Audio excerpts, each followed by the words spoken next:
Good evening, and welcome to the latest happenings inside our federal machine. It's Wednesday, January 7th, 2026. This is Spathon with another episode of The Swamp. Today, the GOP Oversight Committee held a hearing on the billions of dollars in fraud running rampant in Minnesota, and we will check out some of the fireworks and highlights from that hearing. Today, Immigration and Customs Enforcement officers were conducting a targeted raid in Minneapolis today when a group of rioters showed up, as they always do, and one rioter attempted to run over an agent with their vehicle. The officer fired shots in defense, killing the subject, and the feds are treating this as an act of domestic terrorism.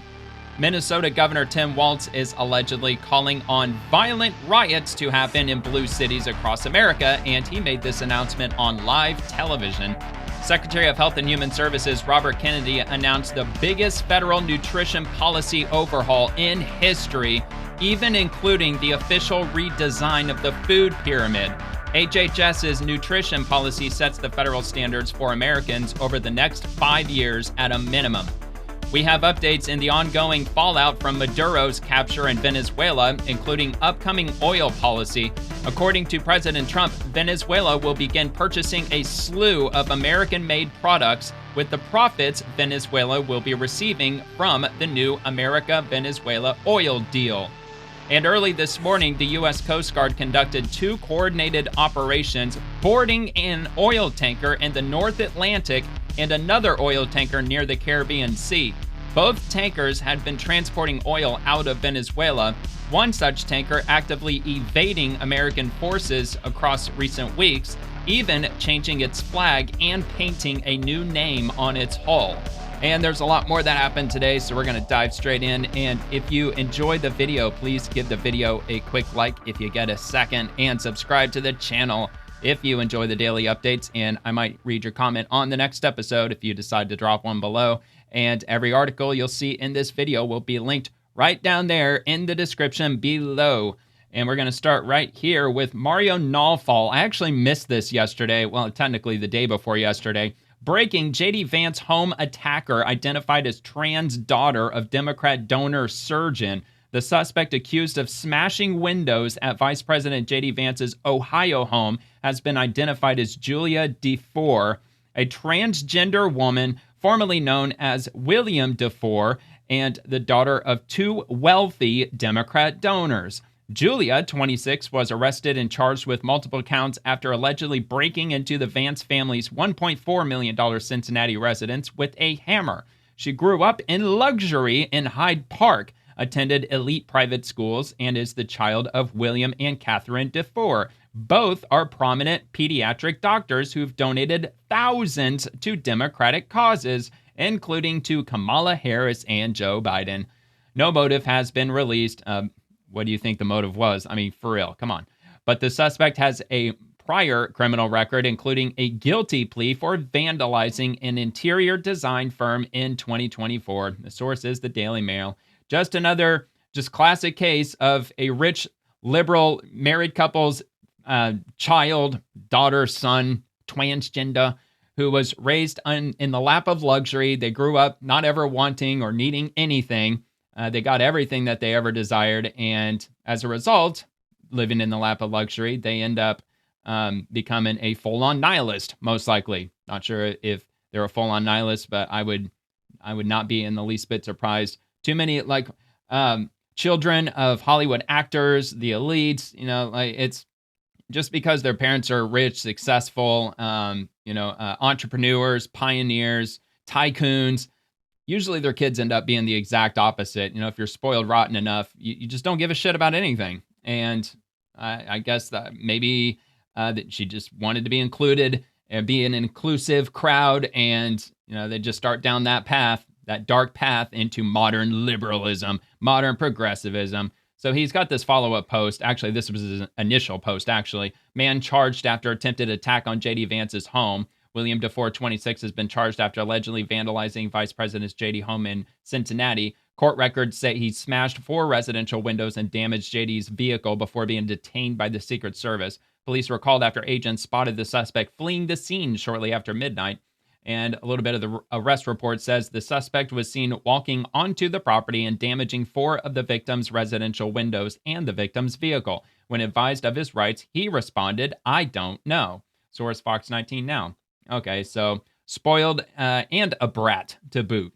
He is a spoiled brat.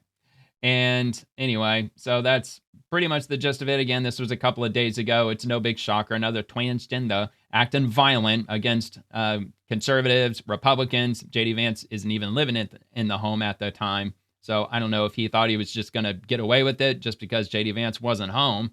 But obviously he didn't.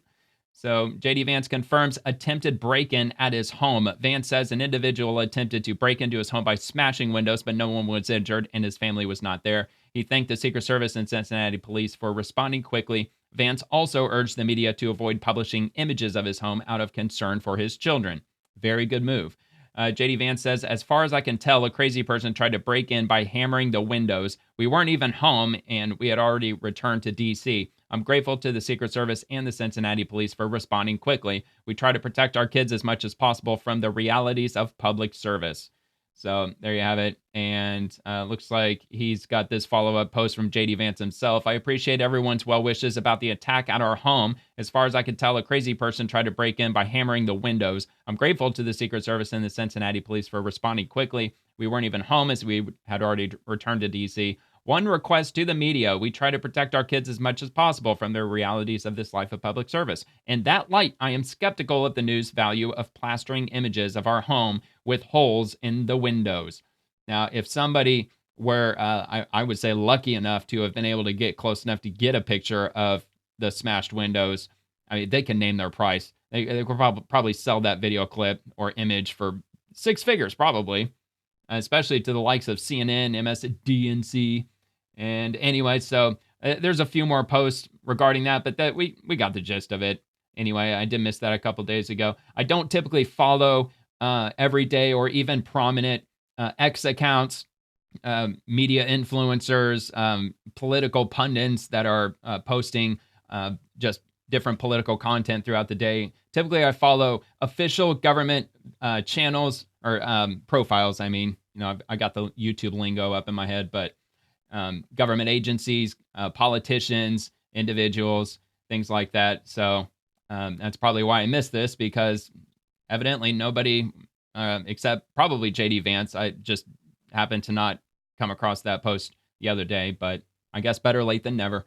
All right, so this comes from House Republicans 9 hours ago. Watch Rep. James Comer's fiery opening to the GOP Oversight Minnesota fraud hearing. Quote, Governor Waltz, Attorney General Ellison, and Minnesota Democrats failed to act despite warnings. They failed Minnesotans and all Americans, handing millions of taxpayers' money to fraudsters. Let's take a look at this, starting off this segment. Governor Waltz, Attorney General Ellison, and Minnesota Democrats failed to act despite countless warnings.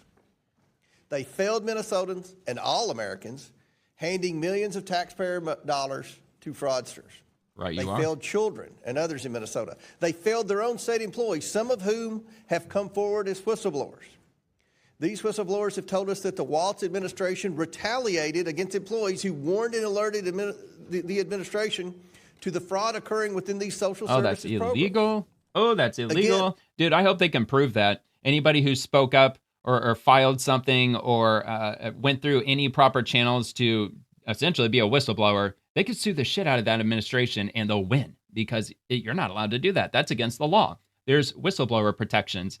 I don't know about on the state level, but certainly they do on the federal level, which I'm sure applies. Accused employees who are simply doing their jobs of racism, Islamophobia, and threatened surveillance.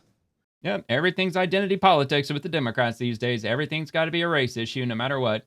Oversight Committee 9 hours ago. I think the majority of this is 9 hours ago at this point, because this hearing happened earlier this morning. So from the Oversight Committee, brutal. Rep. Brandon Gill just destroyed the Democrats' witness on Minnesota fraud. Rep. Brandon Gill, does large-scale Somali immigration make Minnesota stronger or weaker? Democrat witness, certainly stronger. The Rep. Gill, do you know what percentage of Somali-headed households in Minnesota are on food stamps? No, and this is going to be a banger. I'm not going to read all of it because we're gonna hear it right here in this video. So let's take a listen and a watch. Again, thank you for being here. Let me ask you, does Large-scale Somali immigration make Minnesota stronger or weaker? Certainly stronger. Certainly stronger. Do you know what percentage of Somali-headed households in Minnesota are on food stamps? By the way, I didn't see this hearing today. I work. I have a day job, so I didn't have a chance to watch it. I do believe, though, that these are, I don't know their exact positions. All I know is that they're in the Minnesota government, in the state government level, officials essentially working underneath Governor Tim Walz. And I believe Governor Tim Walz is scheduled to sit in the hot seat. I think it's in early February, but it might actually be coming up sooner. So after this is over, I'll take a look and see if we can figure that out. No. 54%. Do you know what that number is for native Minnesota-headed households? Well, to be clear, a majority of the... It's 7%. There's a big difference between 54% and 7%, is there not? Excuse me, sir, could I answer the question? Let me move on. We've got a lot of questions here. What percentage of Somali-headed households in Minnesota are on Medicaid? I don't know. It's 73%. 73%. For Fucking Minnesota native households?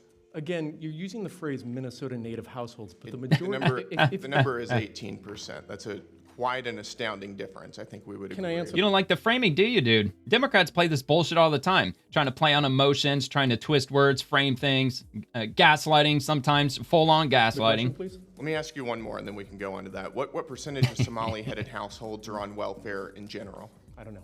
It's 81%. 81% on welfare. 81% are consumers. They're consuming your tax money and not producing anything in return. And if they are, it's probably a bare minimum. They're consuming far more than they're producing for this country. So after 10 years of being in the United States, what percentage of Somali immigrant households continue to be on welfare? After 10 years.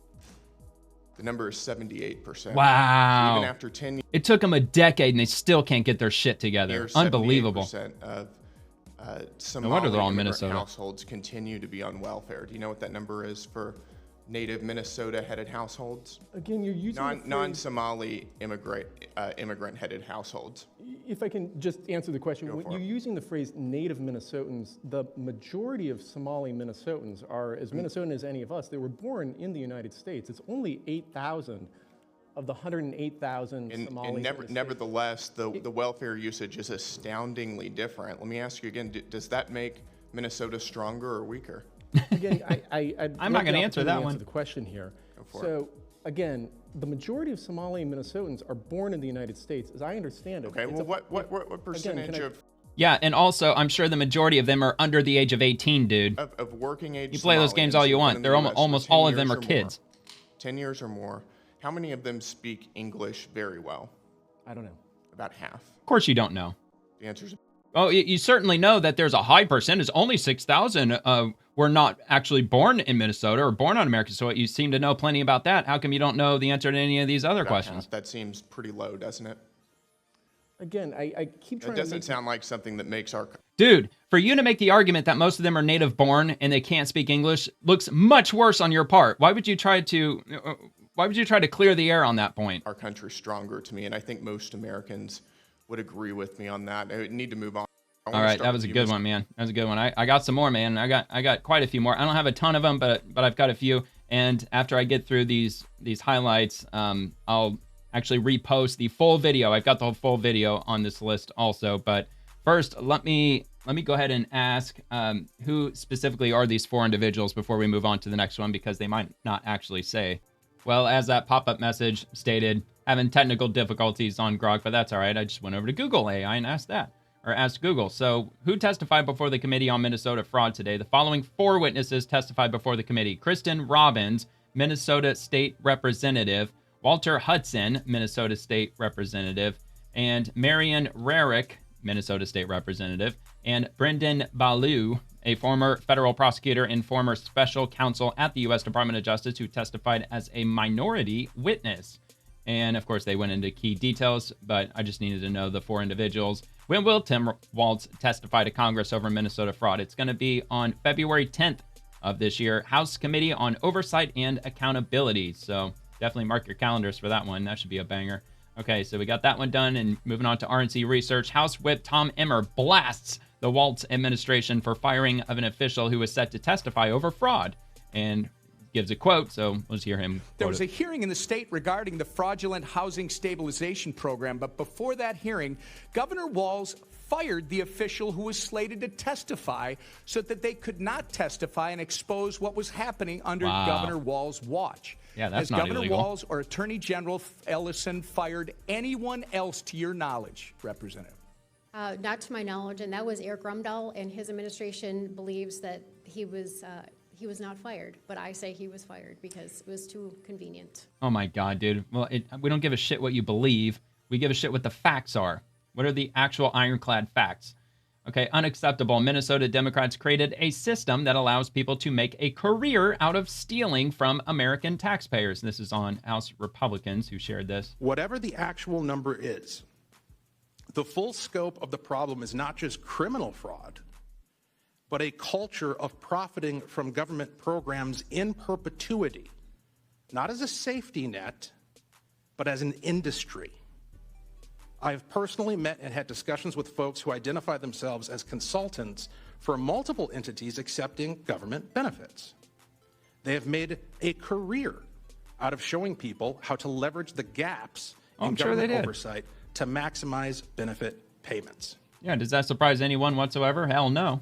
I mean, look, there's a lot of people that basically make a career on defrauding the government, trying to manipulate, or actually successfully manipulating the Social Security system, SSI. I mean, there's people that, like, they'll help out their family, they'll get their kids on it, they'll get their kids on it, and it's just a broken system through and through.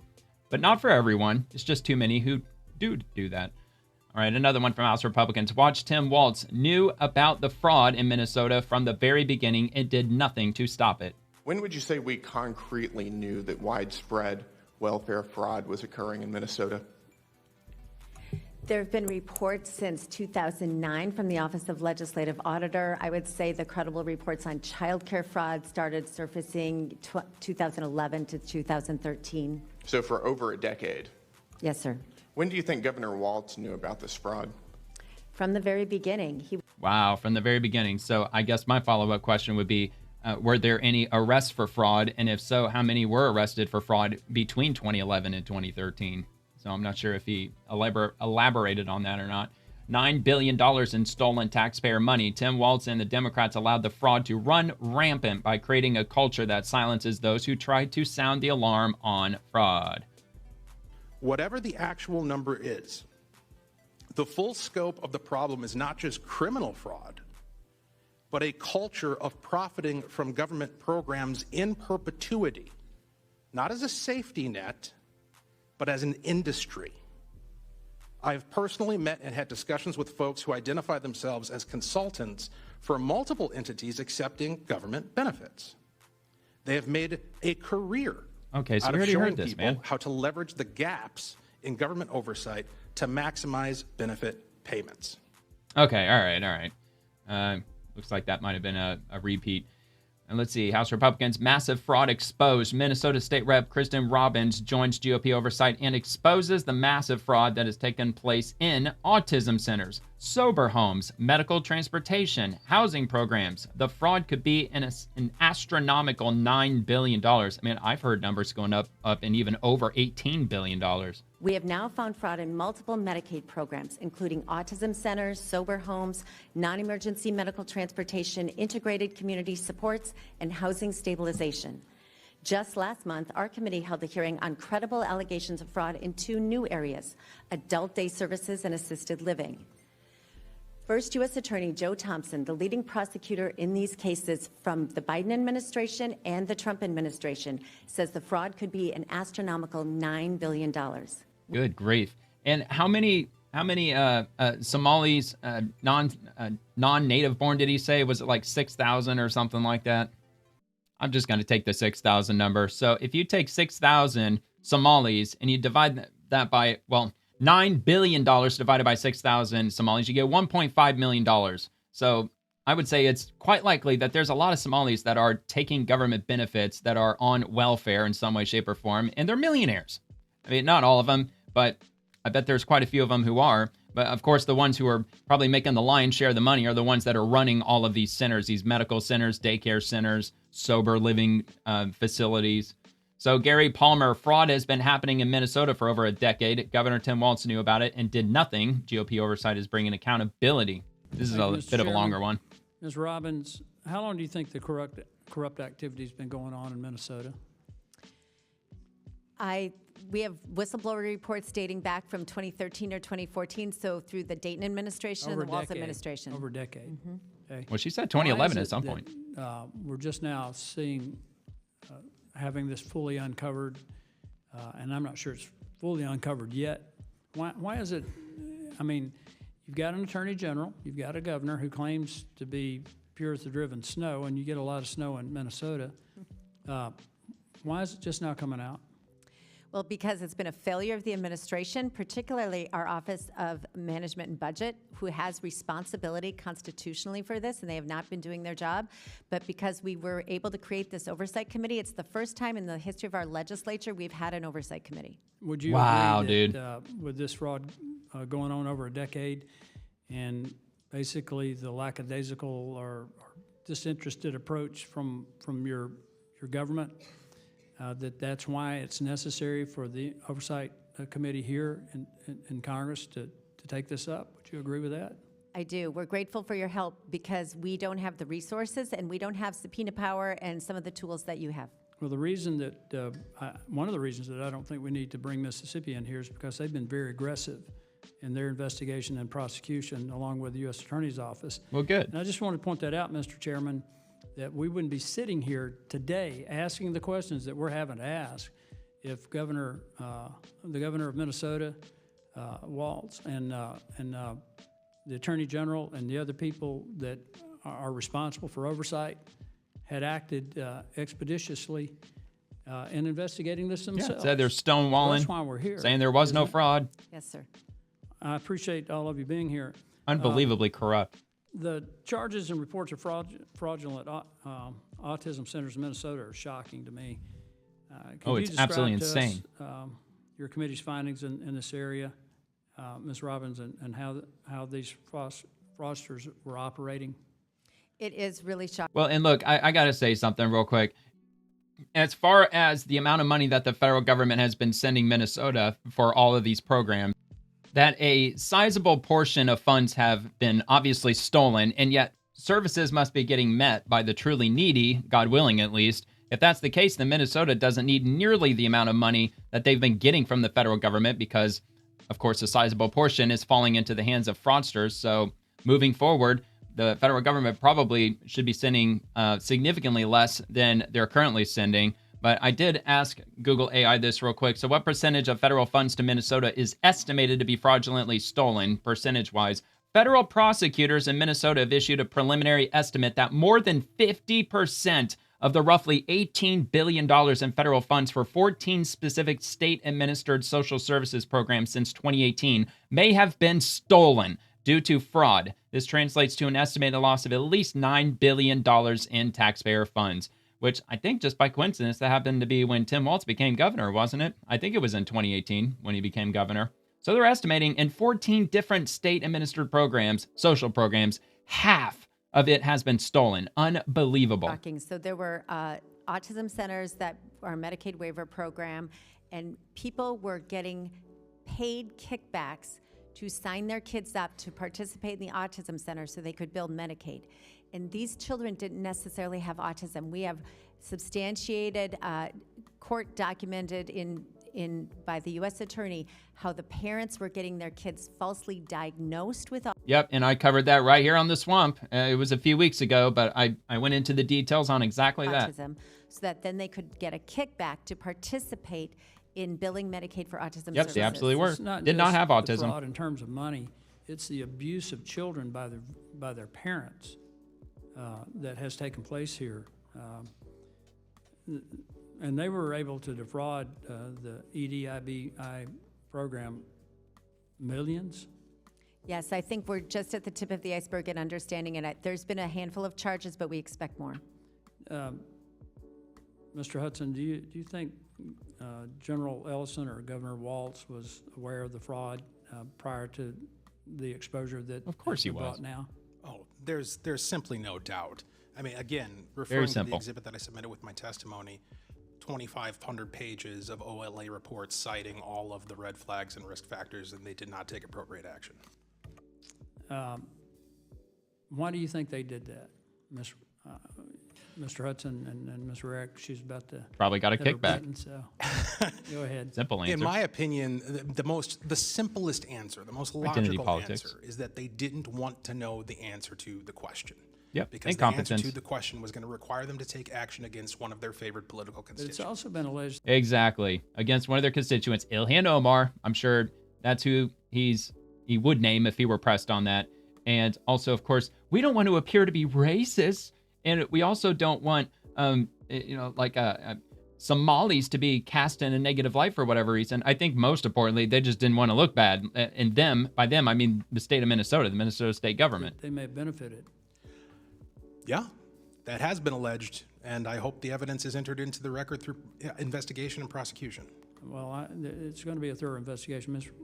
Eric, you were about to say something? Just really quickly, so I think it should be noted, we haven't said this yet, but Jim Nobles was our legislative auditor for 38 years, and he did an article, or he did a statement in the Star Tribune on December 29th of 25, and he said literally all the state needed to do was implement standard financial controls and oversight. Why the Walz administration did not do that is still a mystery, but it's disturbing. Okay, Mr. Chairman. Absolutely.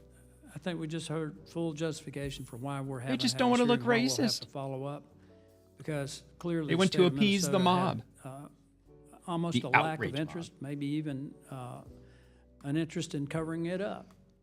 And so, with that, Mr. Chairman, I yield back and look forward to a further.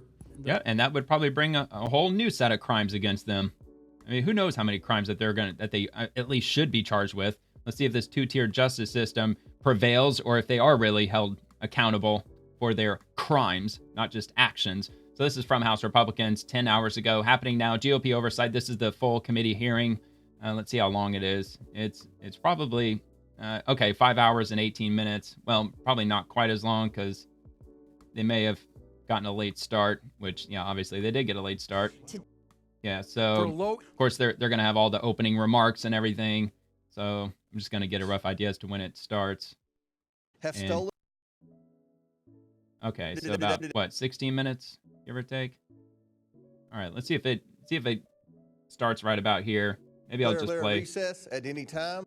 I now recognize myself for the purpose of making an opening statement. So Mr. Comer's the chairman, so today the House we'll hear a couple of minutes. Oversight Committee is holding its first hearing on the massive fraud in Minnesota's social services program. Minnesota's social services, which are funded by you, the American taxpayer, are being ripped off. The most vulnerable are suffering as a result. Federal prosecutors estimate that these criminals have stolen at least $9 billion. The fraudsters, many of whom are from Minnesota's Somali community, have stolen from programs meant to feed needy kids, provide services to autistic children, house low-income and disabled Americans, and provide health care to vulnerable Medicaid recipients. Fraudsters like these take millions to enrich themselves while providing nothing, overstating or outright faking the services. How many children have gone hungry because fraudsters stole money that was intended to provide them with food? Yeah, that's scary. How many autistic children were denied services because fraudsters instead sent this money overseas? Yep. How many low-income seniors, people with disabilities, or those with mental illnesses were denied access to housing because... Well, and see, that's a really good point, especially with 50% being fraudulently taken. How many people applied who truly needed these benefits? How many people were impoverished and they were truly needy, especially the elderly, people on fixed incomes, and they were just outright denied by the state because the state just didn't have enough funding. They had, quote unquote, too many people that were already on the program or whatever the case might be. Because I'm sure there were probably a lot of people who were denied these benefits because the money just simply wasn't there. They can't give you money that they don't have, and they refuse to investigate for fraud. And I just cannot get over that number. 50% of all of the social welfare programs, the money was stolen. Fraudsters allegedly drained resources and pocketed the money for themselves.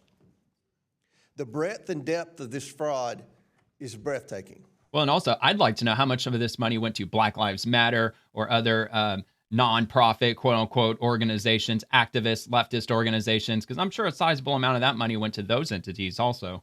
And I fear that this is just the tip of the iceberg.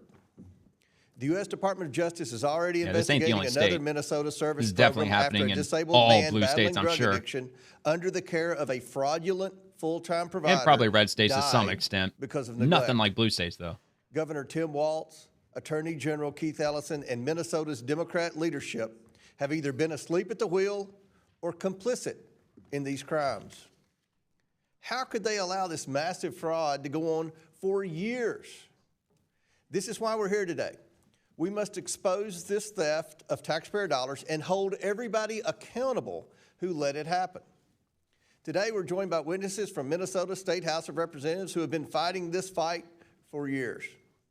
These legislators are on the front lines, uncovering fraud in Minnesota's social services programs day in and day out and trying to get their state agencies to fix it. Thank you all for what you're doing to uncover the truth. This isn't just a Minnesota problem. It's a problem for taxpayers across the United States. About 35% of Minnesota's budget comes from federal grants. 35% of Minnesota's budget comes from federal grants. Hardworking Americans pay those taxes, and that money is being funneled to fraudsters, funding luxury homes, fancy cars, and vacations abroad. Some of it is even allegedly going overseas to support terrorists. And yet, Governor Waltz, Attorney General Ellison, and Minnesota Democrats failed to act despite countless warnings. They failed Minnesotans and all Americans, handing millions of taxpayer dollars to fraudsters. They failed children and others in Minnesota. They failed their own state employees, some of whom have come forward as whistleblowers. These whistleblowers have told us that the Waltz administration retaliated against employees who warned and alerted the administration to the fraud occurring within these social services programs. Again, Governor Waltz accused employees who were simply doing their jobs of racism, Islamophobia, and threatened surveillance to silence them. President Trump and his administration are taking a whole-of-government approach and prosecuting these fraudsters. To date, the U.S. Department of Justice has charged 98 defendants in Minnesota fraud-related cases, 85 of whom are of Somali descent. 64 have already been convicted. The U.S. Department of Homeland Security is on the ground conducting investigations of suspected fraud sites in Minnesota.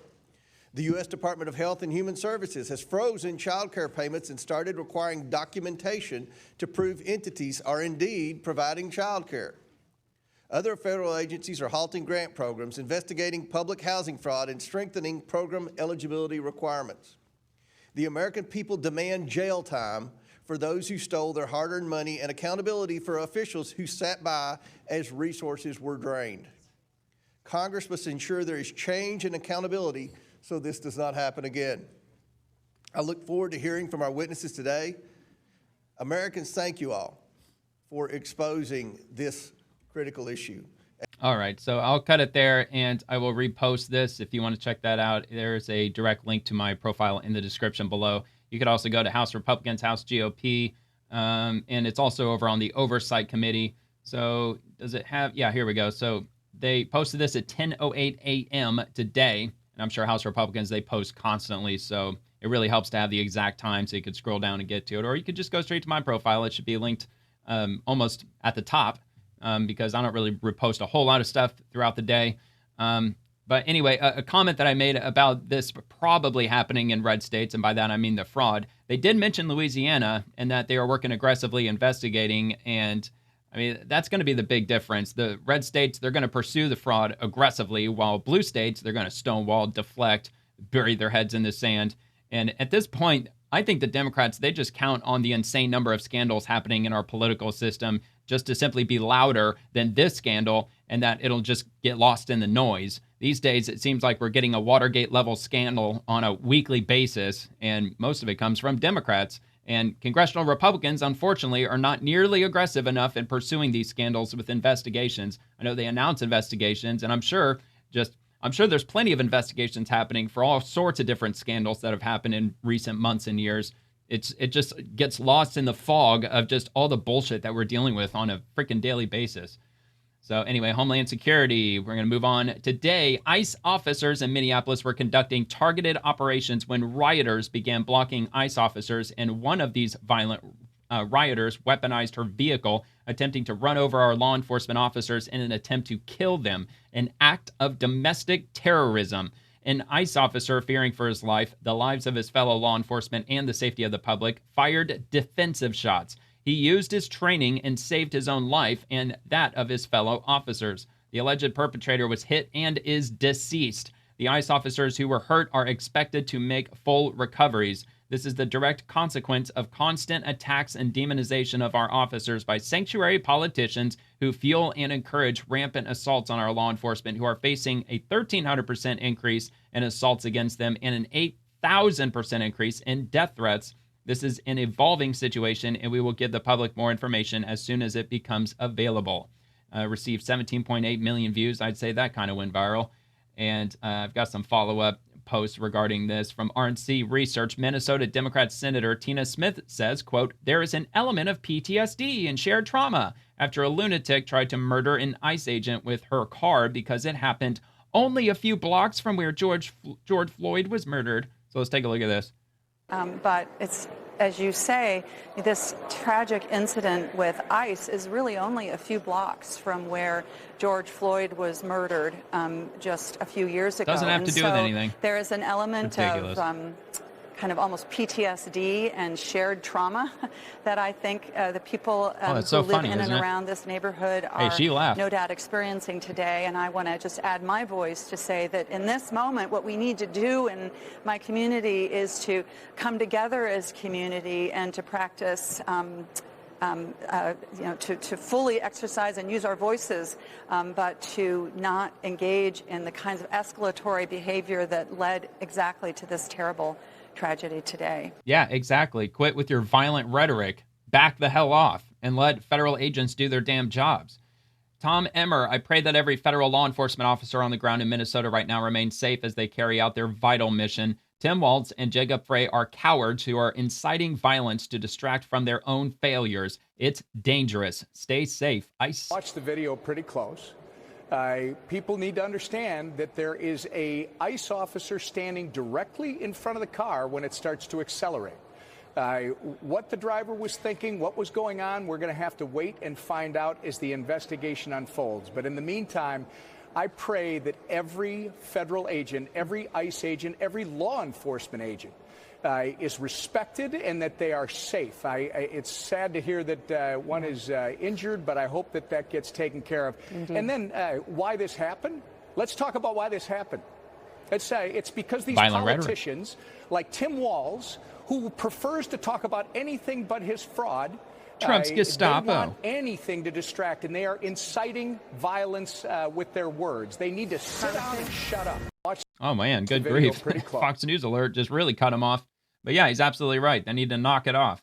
From Homeland Security, Stand With ICE. This is President Trump's Truth Social, and he posted, I have just viewed the clip of the event which took place in Minneapolis, Minnesota. It is a horrible thing to watch. The woman screaming was obviously a professional agitator, and the woman driving the car was very disorderly, obstructing and resisting, who then violently, willfully, and viciously ran over the ICE officer, who seems to have shot her in self-defense. Based on the attached clip, it is hard to believe he is alive, but is now recovering in the hospital. The situation is being studied in its entirety, but the reason these incidents are happening is because the radical left is threatening, assaulting, and targeting our law enforcement officers and ICE agents on a daily basis. They're just trying to do the job of making America safe. We need to stand by and protect our law enforcement officers from this radical left movement of violence and hate. President Donald J. Trump. And the next thing I have, I'm honestly not sure. This was posted 5 hours ago. Anyway, I said, here, let me read this one first. So the wheels are fully turned away from the officer. Watch in slow motion. No intention, in my opinion, to hit anyone. Sole intention based on steering wheel to leave the scene. And my comment was, no, at this angle, the car drives straight at him and starts turning as he shoots, in my humble opinion. So with this being posted 5 hours ago, I'm assuming that this is the video clip. I don't think this is the one that President Trump is talking about, because in this clip, at least, I don't believe anybody got run over in this clip. But shots were fired in this clip. It's not graphic, so I think it's okay for YouTube. You don't see anybody getting shot or anything like that. You just see, a little bit of puffs of smoke coming out of a handgun. So don't freak out too much. So, but anyway, I guess viewer discretion advised. If this makes you sensitive or whatever, maybe you skip forward about maybe 60 seconds. So let's give this a quick watch and check it out.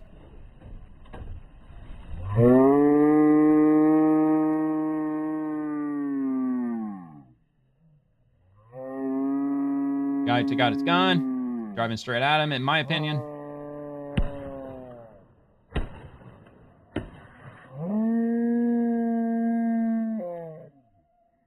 So, that's my opinion. What the fuck?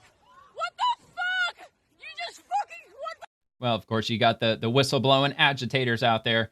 And yeah, in my opinion, he took out his gun. They were driving straight at him. And I'm assuming as soon as they noticed that they had a gun pointed directly at him, maybe that's when they started to turn the wheel. But the instant that started, that they started to turn, it appears, he fired the shot. So that's the clip. That's the only one that I'm going to show because, like I said, we are on YouTube and there's only really so far you can go on YouTube because YouTube is all sensitive about stuff like that. But anyway, this came from Don Winslow, by the way, and he's arguing that it I guess, was the officer's fault and not the person driving. But anyway, we'll move on to this post. Chairwoman Lisa McClain, Tim Walz needs to end his attacks on federal law enforcement. This rhetoric is dangerous and will only escalate the situation.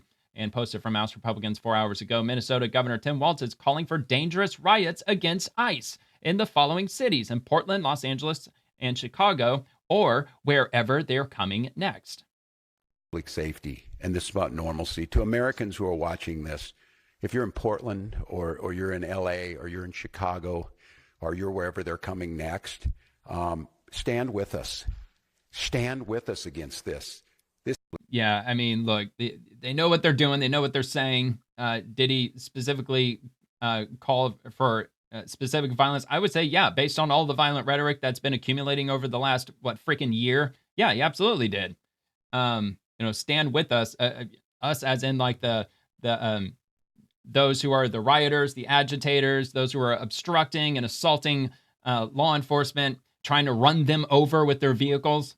I mean, I don't know, man. I don't know how else you can look at it other than him. Yeah, is it a direct call to violence? He may have not pushed it that far, but I mean, like I said, he knows what he's doing. All these Democrats, they know exactly what they're doing. They play these word games and they try to skirt right on the razor's edge.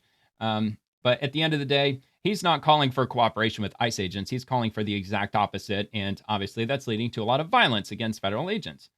All right, so U.S. Immigration and Customs Enforcement 10 hours ago. Hey, Governor Tim Walz is arresting child R-worders, murderers, gang members, and more. The worst of the worst being taken off Minnesota streets. Is that buffoonery? So let's take a look at this. About a minute. ICE ramps up his federal crackdown on a widening fraud scandal and having great success doing it. Walz later doubling down, posting, quote, "Nobody is fooled into thinking this buffoonery is a reasonable use of taxpayer dollars." Really? Buffoonery?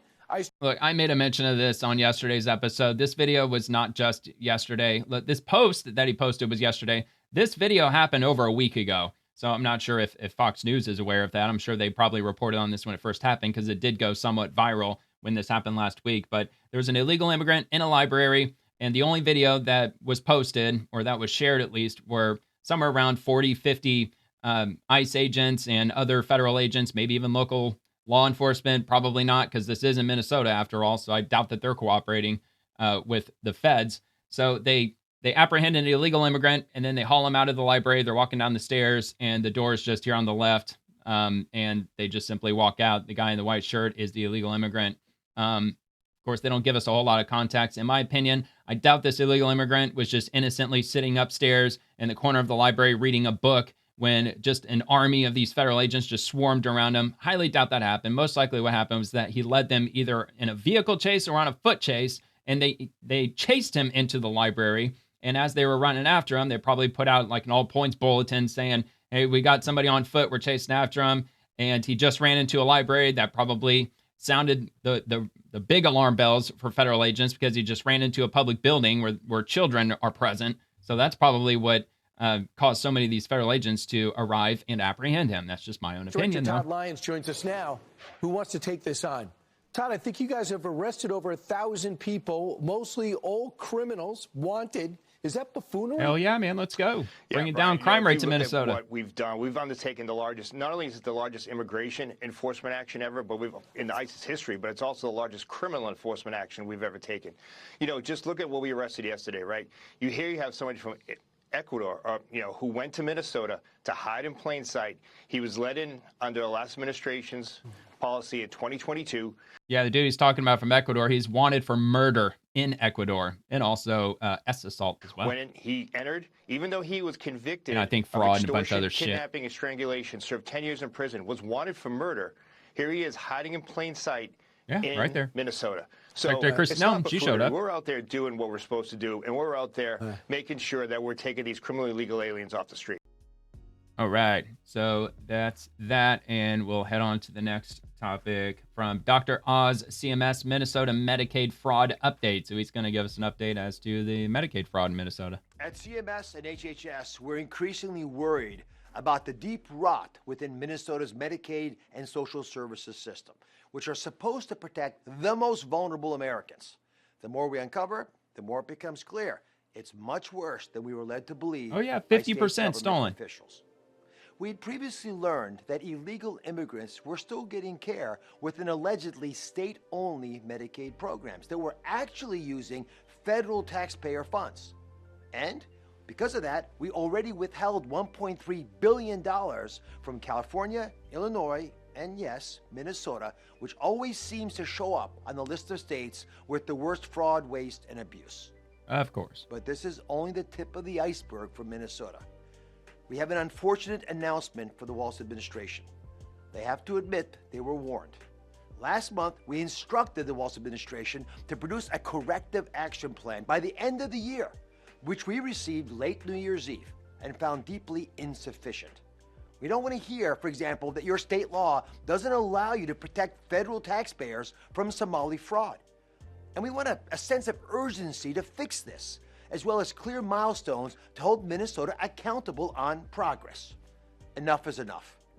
I just notified Governor Waltz we will begin auditing Medicaid receipts and defer paying on claims based on fraud, waste, and abuse. Good. Until we can verify what is legitimate, we're going to defer payments for the 14 programs that the state itself identified as rife with fraud. That figure could be in the hundreds of millions of dollars. If the state cannot get a handle on this fraud, as we find more, we intend to withhold more payments moving forward until the state cleans up its act. This ensures that Minnesotans who are truly in need and eligible for benefits can access Medicaid services, but the state's going to be forced to clean up its act and stop wasting taxpayer dollars. The state mismanaged its program, and federal taxpayers should not be held liable. We should note that Governor Waltz has a rainy day fund with plenty of money to cover any real shortfalls in the unlikely event these actions affect beneficiaries directly. This, my friends, is about holding Governor Waltz accountable. Yeah, and that's what they're going to say. Governor Waltz and the Democrats, they're going to say, well, you're withholding federal funds, so the most needy, the most vulnerable, the starving children, they're not getting the money they so desperately need. That's the stupid political games they're going to be playing. Making him take the steps he but they got a rainy day fund. Ago. This is just the beginning. While there are 14 Medicaid programs that we know are high risk, we suspect from our team on the ground that there's a long road ahead to clean up the fraud. We want the people of Minnesota to know. Especially when you've got Democrats in charge of cleaning it up. By a complete abdication of duties by the Waltz administration. If anything, I think only more fraud's going to end up happening. Own and address immediately. Our duty is to provide the highest quality health care for the most vulnerable Americans. So we can't allow further theft of federal taxpayer money from 49 states to underwrite fraud in Minnesota. We'll have more to say in the weeks ahead. Look, I would almost have to insist that the federal government should employ an independent investigative entity to go after this fraud and not place that into the hands of the Minnesota government specifically, because you're just going to have a bunch of Democrats and freaking operatives and bureaucrats who are going to go in there and just start torching records, burning, destroying evidence. That would be my best guess. That's probably what they're actually already doing. What? You can't convict us of fraud if you can't find the evidence of it. Okay, so anyway, Kelly Loeffler from 10 hours ago, our investigation in Minnesota, which has so far resulted in 6,900 suspended borrowers, has given us the blueprint to pursue pandemic-era abuse across every state. Under the Trump administration, our work won't stop until fraudsters face real accountability and taxpayers are made whole. That brings up a really good point. They could use this as essentially like the benchmark that would be needed for them to go after other states for fraud, because while they're investigating Minnesota, they might start uncovering things that they wouldn't have thought to uncover, and they could use that as a blueprint to go after other blue states. So that's actually a pretty good point. So Frontline's TPUSA, fraud crackdown. The Trump administration suspended nearly 7,000 Minnesota borrowers amid approximately $400 million in suspected fraudulent activity in COVID-era PPP and EIDL loans. Administrator Kelly Loeffler, Small Business Administration Kelly of the Small Business Admin, breaks down what's at stake in this investigation and what's next in rooting out allegations of fraud across the country. We're here with SBA Administrator Kelly Loeffler here at the White House. Administrator, thank you so much for taking the time to be with us here at Frontline's Turning Point USA. Well, it's a real honor, and I look forward to the conversation. So just to start out, we've seen thousands of loans being taken out in Minnesota specifically, totaling up to $400 million. These were pandemic-era PPP, EIDL loans as well. Can you tell us about what your reaction was when you were going through this investigation, seeing this firsthand? Well, first of all, at the SBA, it is truly a new day under the Trump administration. So we came in, immediately got to work on busting up fraud. And we knew that there was about potentially $200 billion worth of fraud in the former PPP EIDL programs. Well, when the Minnesota fraud came to light, we immediately got to work, drilled down on Minnesota specifically, found thousands and thousands of loans that were flagged as fraudulent. We went in, blocked 7,000 people from ever doing business again with the SBA. Those loans totaled $430 million, and now we're sending those files over to federal law enforcement for prosecution. So these are PPP loans. These are pandemic-era loans, EIDL loans. Is this different from what we're seeing in Minnesota as uncovered recently by independent journalist Nick Shirley? Are you going to be looking into that as well, as far as those Somali daycare centers and all that? Well, this is all part of what appears to be virtually those are small businesses. Crime ring. I mean, when you look at the depth of crime and the scale and how long it's been going on, this is all part of a program to defraud the federal government and steal taxpayer dollars from hardworking Americans. So it's just part and parcel of what's going on. PPP was not part of our welfare program, that the $1 trillion that the federal government puts out every year through 80 programs. We need to make sure that we are looking at those programs closely. But this was COVID-era fraud that we have to make sure that those who defrauded the government and our taxpayers during the toughest times never get to do business with our agency again. Now, what's the timeline on something like this? Because you're dealt with, hefty amounts of dollars, hefty amounts of these loans, hefty amounts of people who are allegedly participating in such fraudulent activity. What's kind of the timeline as far as prosecuting these people and consequences? Well, we'll leave that to our federal law enforcement partners. Our work was to get to work as quickly as possible. Sometime this year. We found this out Thanksgiving weekend. By Christmas, we had notified Governor Waltz that the SBA was defunding any further efforts within Minnesota. And so we have moved so quickly. And now we have the blueprint in place to go across the country and go state by state and find those people, those bad actors who, whether acting independently or as part of an organized crime operation, to make sure that they never access our resources and potentially other resources across the federal government, because the American taxpayer deserves these answers quickly. And I'm sure we'll be seeing more, as that comes out. Now that you have the blueprint out, I'm sure we'll be seeing more from your administration across the entire country in these blue states like Washington State as well, and maybe some of the other states, especially during COVID and especially as more is coming out in Minnesota. So now that we're in 2026, what are some of the goals that the SBA has moving forward? Well, we're going to continue the work, the strong framework that we built in 2025. And the Trump SBA is first about empowering the private sector that had been so disrespected by the Biden administration. They drove up inflation, drove wage growth down. They hurt the American worker, small businesses. So we're restoring that confidence through our programs, through the support and finally deregulating, because the Biden administration, while they were pushing down the small business community and propping up the federal government, they excessively regulated small businesses. So we're helping lead a White House task force to, it's really called a strike force, to strike out just thousands of regulations, because we saw that in the first year of this president's great first year term, that he was able to eliminate about 120 regulations for every new regulation. So we're going to keep doing that, get off the backs of the American people, and help them build the American dream in America. All right, well, there you go. Hopefully she came in okay. She was really quiet for some reason. I don't know, maybe she's just a quiet speaker in general. She's tall as hell, though.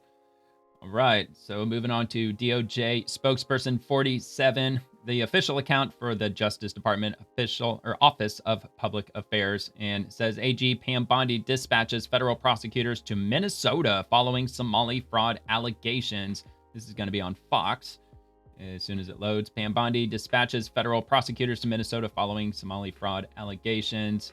Audio Keith Ellison meeting. This is interesting. 2021 audio, Minnesota AG. Of course, it blacks out on me. Oh, here we go. Ellison meeting with convicted Minnesota fraudsters resurfaces. Oh, man, I'm really tempted to play that. But at least I'll link this. This article is going to be linked below if you want to check that out.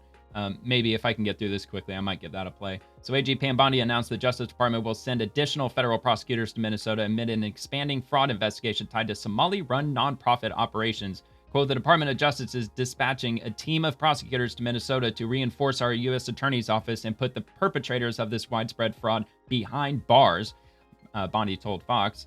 And Bondi vowed severe consequences in Minnesota and said the department stands ready to deploy to any other state where similar fraud schemes are robbing American taxpayers. A DOJ official told Fox the department is already planning a similar surge of prosecutorial resources in other states. Bondi's remarks, first reported by the New York Post, come as the department continues a welfare fraud investigation that broke open under former Attorney General Merrick Garland. In 2022, Garland announced the first wave of indictments in what he said was a $250 million scheme perpetrated by a Minnesota-based nonprofit called Feeding Our Future. So this started way back in 22, which was found to have exploited taxpayer-funded child nutrition programs. Garland described it at the time as the largest pandemic relief fraud to date. The DOJ under Bondi has continued to investigate and prosecute those involved with Feeding Our Future and tangential schemes involving alleged juror bribery and healthcare fraud. Bondi recently said the scale of the fraud is greater than previously known and that more criminal charges are coming, likely with the help of the additional prosecutors now set to work in the DOJ's Minnesota office. So this guy, I remember him, Abdul Dahir Ibrahim. He obviously cozied up to Tim Waltz, also Ilhan Omar, and some other officials. Dude ended up getting kicked out of Canada for fraud. Then he found his way into Minnesota, living here illegally since I think it was like 2002. He'd been here illegally for like 20 years. Anyway, so to date, the department has charged 98 people in fraud-related cases in Minnesota and secured 64 convictions. The vast majority of defendants have been of Somali descent. The Trump administration, including the White House, DOJ, and the Department of Homeland Security, have targeted the roughly 100,000 Somalis in Minnesota as a community ripe for immigration enforcement and possible denaturalization. Critics say only a fraction have engaged in fraud and that President Donald Trump is spearheading a xenophobic campaign against upstanding Somali Americans.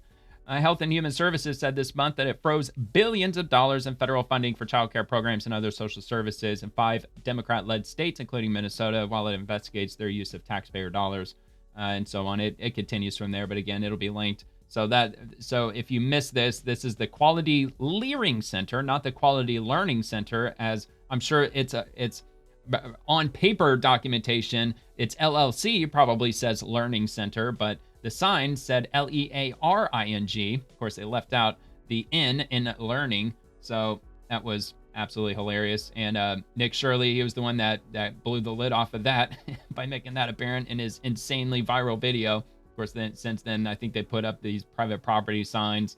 And definitely the center of the scandal in the last couple of weeks, at least. So I'm going to give this video a play, man. This is too tempting. I can't pass this up. So let's give this a quick play.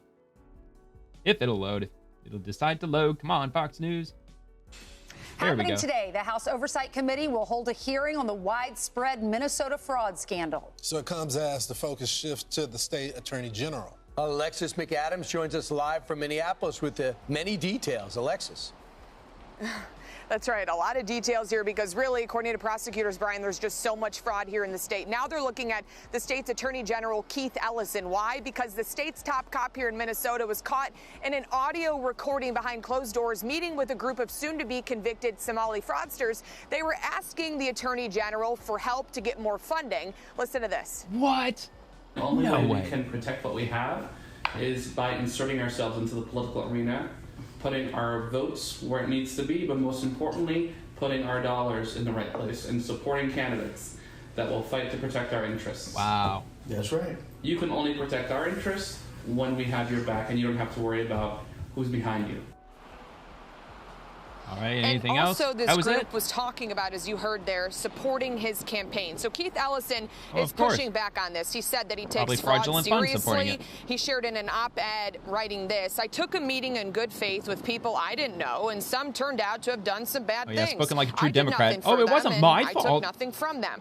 But some of those now convicted Somali fraudsters did donate money to Ellison's campaign, according to documents obtained by the Center for the American Experiment. Ellison reportedly later gave the money back because those people were convicted. Fox obtained the entire, pretty much almost an hour-long clip of this meeting, so there's so much in it. It's from the lawyer of this woman, Amy Bach. She was convicted in this massive Feeding Our Future scam. That's how it all started. Bach's behind bars, and her legal team says, where's the accountability for Governor Walz and the Attorney General? Yeah, they no knew shit. that this was going on. He says how much of that cash did she stash away? How much getaway money does she have buried out there somewhere? Do you think some of these politicians should be held accountable? I would like to see someone in the state, I don't care whether it's the governor, I don't care whether it's the attorney general, someone take responsibility. Not just someone. President Trump says Tim Walz was caught, quote, red-handed for his role in the fraudulent Somali scams plaguing Minnesota for more than a decade. Governor Walz is not running for re-election. He says he's going to take accountability. Well, that ain't but the good White enough, House Governor says Walz. that's not going to shield you from the investigation. Absolutely. Fucking A, man. I'm not going anywhere. And you can make all your requests for me to resign over my dead body. Will that happen? I will fight this thing till the very end to make this state better. And the question that I think they need to decide is when did the guy in the White House resign? Oh, damn it. They didn't show it. Okay. I think that was in the same the same statement that he gave to the press, talking about how he wasn't going to run for re-election. As soon as he finished that statement, he damn near ran out of there. He hightailed his ass out of there trying to avoid questions. It was despicable. Okay, so that's his response as this ongoing fraud scandal continues. The DOJ is going to send more prosecutors here to the state, which prosecutors on the ground have already said they needed because there's just so much fraud to investigate. Also, that audio clip that we just played for you, that's going to be mentioned in today's hearing. So it's something to keep an eye on with Ellison. Back to you. It's absolutely crazy, man. The show goes on. The plot thickens. It keeps getting crazier. So again, AG Bondi dispatching federal prosecutors to Minnesota following the fraud allegations. So they're sending in the cavalry. And this is from the GOP. Police ICE stand with ICE, as I do, and I'm sure most who listen to this probably do as well. Immigration and Customs Enforcement. ICE will help bring down the cost of rent, utilities, food, public services, etc. Our nation was obviously not prepared to integrate tens of millions of low-skilled workers overnight. ICE makes things better for the low and middle-class Americans. Of course, I got a lot of comments, probably some not so nice ones. I threw that together in like a 2-second post. I actually did talk to text to put that out. Probably would have worded that a little more carefully. But anyway, whatever. So Secretary Brooke Rollins, we've come a long way, but there's still much work ahead to make America healthy again. Big news coming soon. At the center of making America healthy again is making American agriculture great again. 40% of children are overweight and obese. Cancers are up 79%. Autism rate is stunning.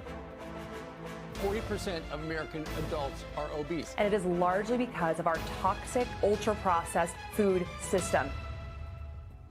Make America healthy again. Our goal is to get toxins out of our environment, poisons out of our food supply, and keep our children healthy and strong. We know the American food system is the safest in the world, and now we must do what it takes to make it the healthiest. Every child in America that is hungry will have good food to feed them. And moving farm fresh produce as much as is possible into the schools and into these kids. The SNAP program is designed to help those in need of assistance, not to hurt them. We are on track to sign multiples of SNAP waivers to get junk food out of our food stamp system.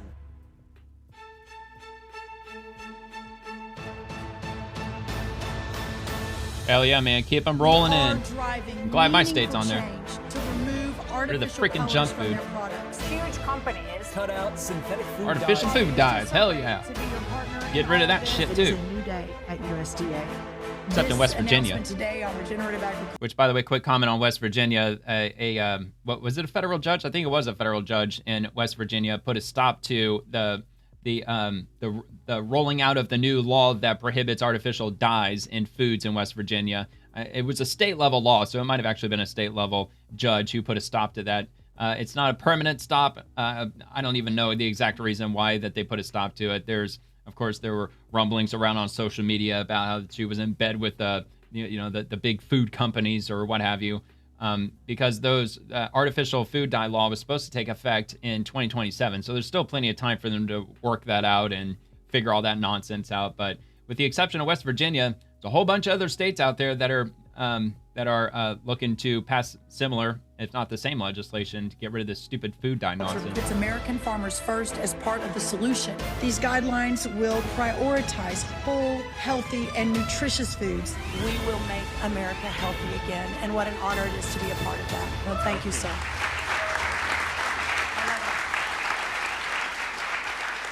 Wow, man, so dramatic. Secretary Brooke Rollins, who, by the way, is the Secretary of Agriculture, under the leadership of President Trump, of course. And from the Trump War Room, our government has been lying to us to protect corporate profit-taking. Robert Kennedy Jr. just announced the most significant overhaul of federal nutrition policy in history under President Trump that puts Americans' public health first. Let's hear the Secretary of Health and Human Services. Today marks a decisive change in federal nutrition policy, made possible by President Trump's leadership and the work of MAHA moms and public health advocates who demanded reform. Today, in accordance with President Trump's directive, Brooke and I will release the dietary guidelines for Americans 2025 to 2030, the most significant reset of federal nutrition policy in history. These guidelines replace corporate-driven assumptions with common sense goals and gold standard scientific integrity. These new guidelines will revolutionize our nation's food culture and make America healthy again. For decades, Americans have grown sicker while healthcare costs have soared. The reason is clear. The hard truth is that our government has been lying to us to protect corporate profit-taking, telling us that these food-like substances were beneficial to public health. Federal policy promoted and subsidized highly processed foods and refined carbohydrates and turned a blind eye to the disastrous consequences. Yeah, it's a hell of a good move. It's awesome that they're moving forward with all these policies. Got to make America healthy again. Hundreds of billions of dollars in healthcare that really wouldn't be necessary if we just simply ate more healthily. So let me see if I get all of these people. I know that's Ben Carson. I'm not sure what he's doing these days. I just know he's working for the administration. Obviously, I don't know if he's like the deputy in Health and Human Services. I just know that he's got a position. I think it's in HHS, but let's see. I think that's Is it Dr. Malkery? I don't know. I might have that wrong, but I believe he's the head of the CDC right now, and then that's Dr. Oz with CMS. And, of course, Secretary Brooke Rollins, which we just saw, and Caroline Leavitt, I think that is. All right, so anyway, I got another one from HHS Rapid Response from the press secretary. The Trump administration is now updating federal nutrition standards and guidelines to ensure that Americans have the most accurate data-driven information supported by science and hard facts, not special interests or partisan ideology. The Trump administration is now updating federal nutrition standards and guidelines to ensure that Americans have the most accurate data-driven information supported by science and hard facts, not special interests or partisan ideology. The Trump administration is now updating. All right, well, that was a really short one. Looks like that might be something that might rhyme with pyramid. I think that's the food pyramid, but we'll get to that here in a minute. Secretary Kennedy, today, in accordance with the president's directive, Secretary Rollins and I will release the dietary guidelines for Americans 2025 to 2030. These new guidelines will revolutionize our nation's food culture and make America healthy again. God willing, man. Today marks a decisive change in federal nutrition policy made possible by President Trump's leadership and the work of MAHA moms and public health advocates who demanded reform. Today, in accordance with President Trump's directive, Rook and I will release the dietary guidelines for Americans 2025 to 2030, the most significant reset of federal nutrition policy in history. These guidelines replace corporate-driven assumptions with common sense goals and gold standard scientific integrity. These new guidelines will revolutionize our nation's food culture and make America healthy again. Oh yeah, make America healthy again. From 2025 to 2030. Dude, I cannot believe it's already 2026. 2026 already. Like already more than halfway through the 20s, moving into the 30s. I mean, it's not so dramatic or futuristic sounding now that we're in real time, but just looking back when I was a kid, like just imagining, like I remember when I was probably 7 or 8 years old, I imagined like, what am I going to be doing in the year 2020? And I remember thinking about like how old I was going to be. And I did the math and I was like, oh my God, I'm going to be such and such age. I was like 36, I think. I was 36 in 2020. But that just absolutely wild how quickly that time is moving. I was a big fan of Blade Runner, which took place in 2019. I remember when that happened. Back to the Future 2 in 2015. It's just wild how quick that time moves. All right, so anyway, HHS replying to HHS Gov. Actually, let me see what the initial post was, because I might have skipped that. Oh, okay, so this is the food pyramid, which I actually already had below. I had that right down here. Yeah, there it is. But anyway, we'll just get to it right here. So let me start with this one up here at the top. Where is it? Here we go. Under President Trump's leadership, common sense, scientific integrity, and accountability have been restored to federal food and health policy. For decades, the dietary guidelines favored corporate interests over common sense, science-driven advice to improve the health of Americans. That ends today. The new dietary guidelines call for prioritizing high-quality protein, healthy fats, fruits, vegetables, and whole grains, and avoiding highly processed foods and refined carbohydrates. Amen. So this is the real food pyramid that we should have abided all along, and now they're making it official. Protein, dairy, healthy fats, plenty of vegetables and fruits, and of course whole grains down there at the bottom, because if I'm not mistaken, the old pyramid had whole grains like the largest. I mean, I think it was still at the bottom, but you know how they had it so that like the whole grains appeared that it was like what the most of your diet should have consisted of. At least that's how I took the food pyramid. I think that's how it was taught to me. So anyway, there's that. And also the Eat Real Food, and this is on realfood.gov. And I actually might have this in another post below. So if I do, I'll just skip over it.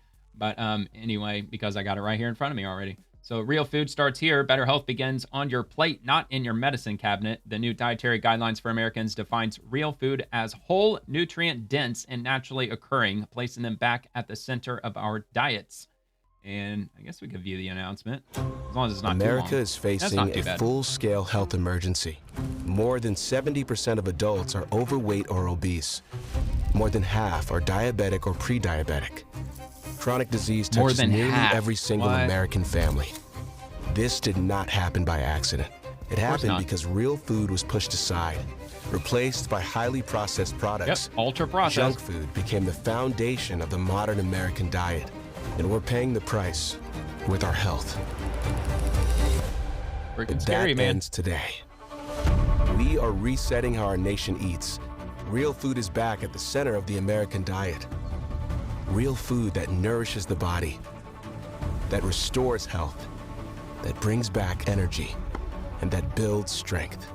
This is what it takes to make America healthy again.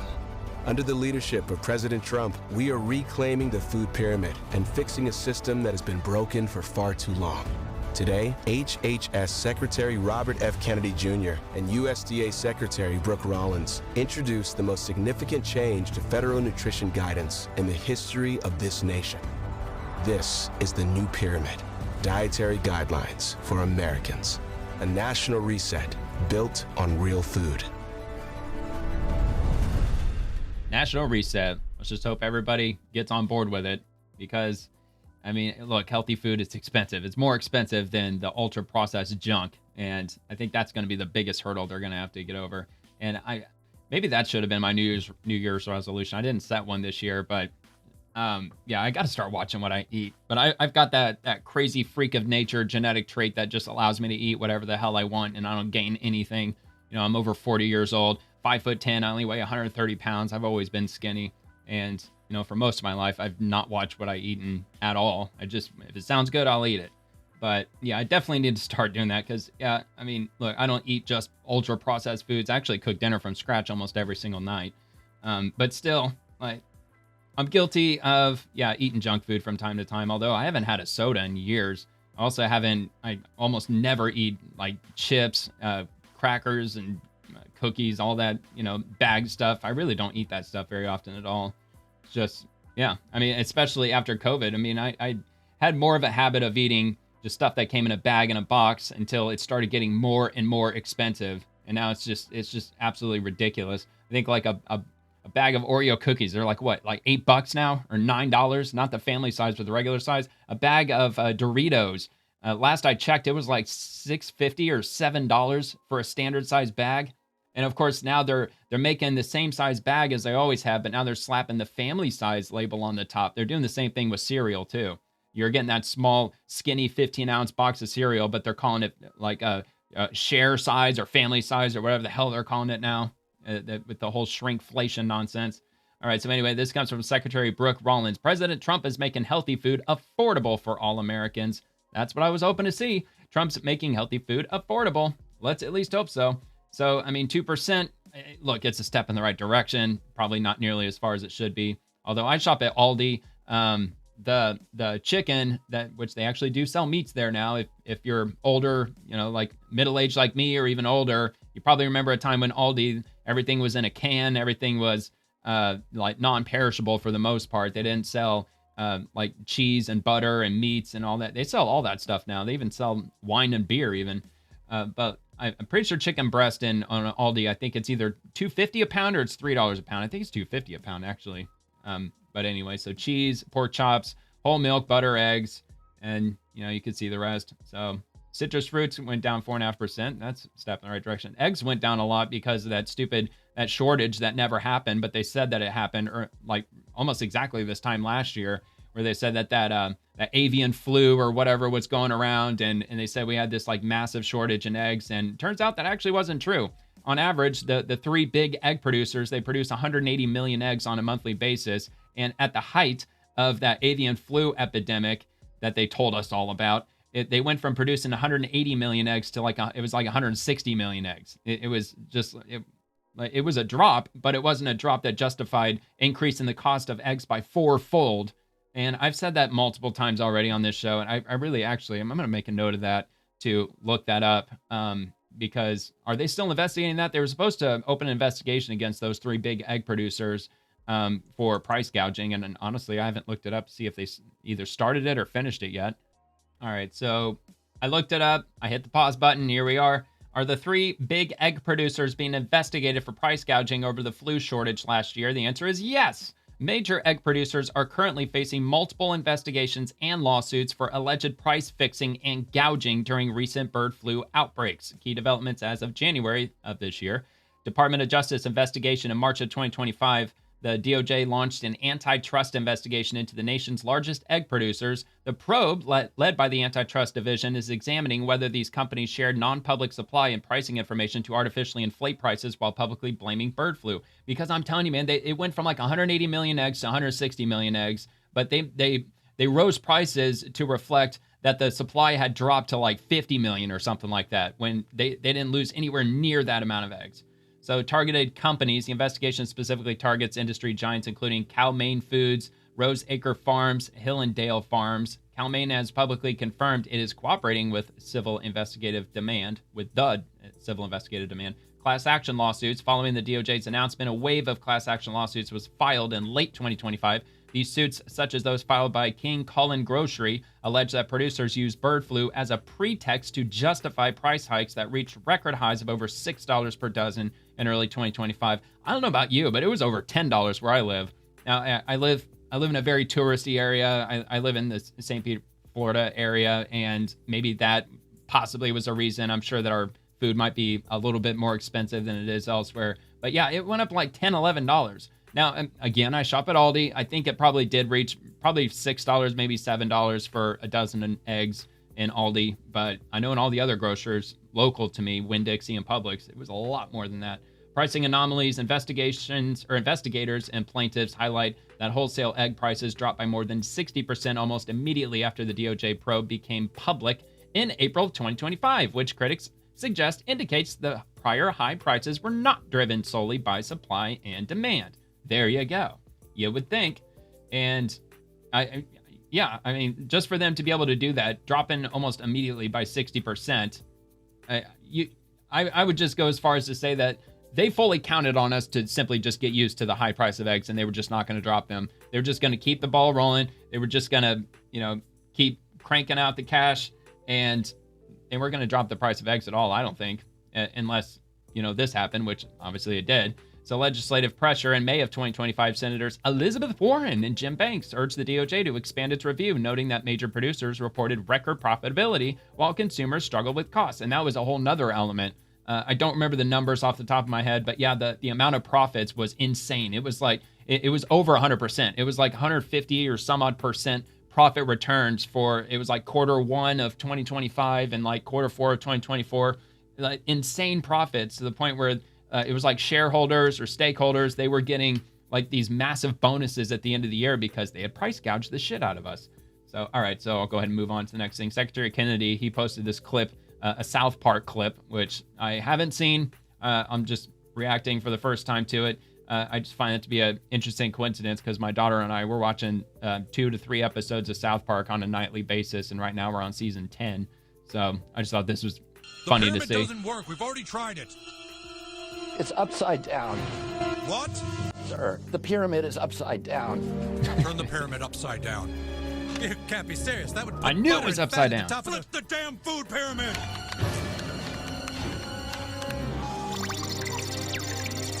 Flip the damn food pyramid.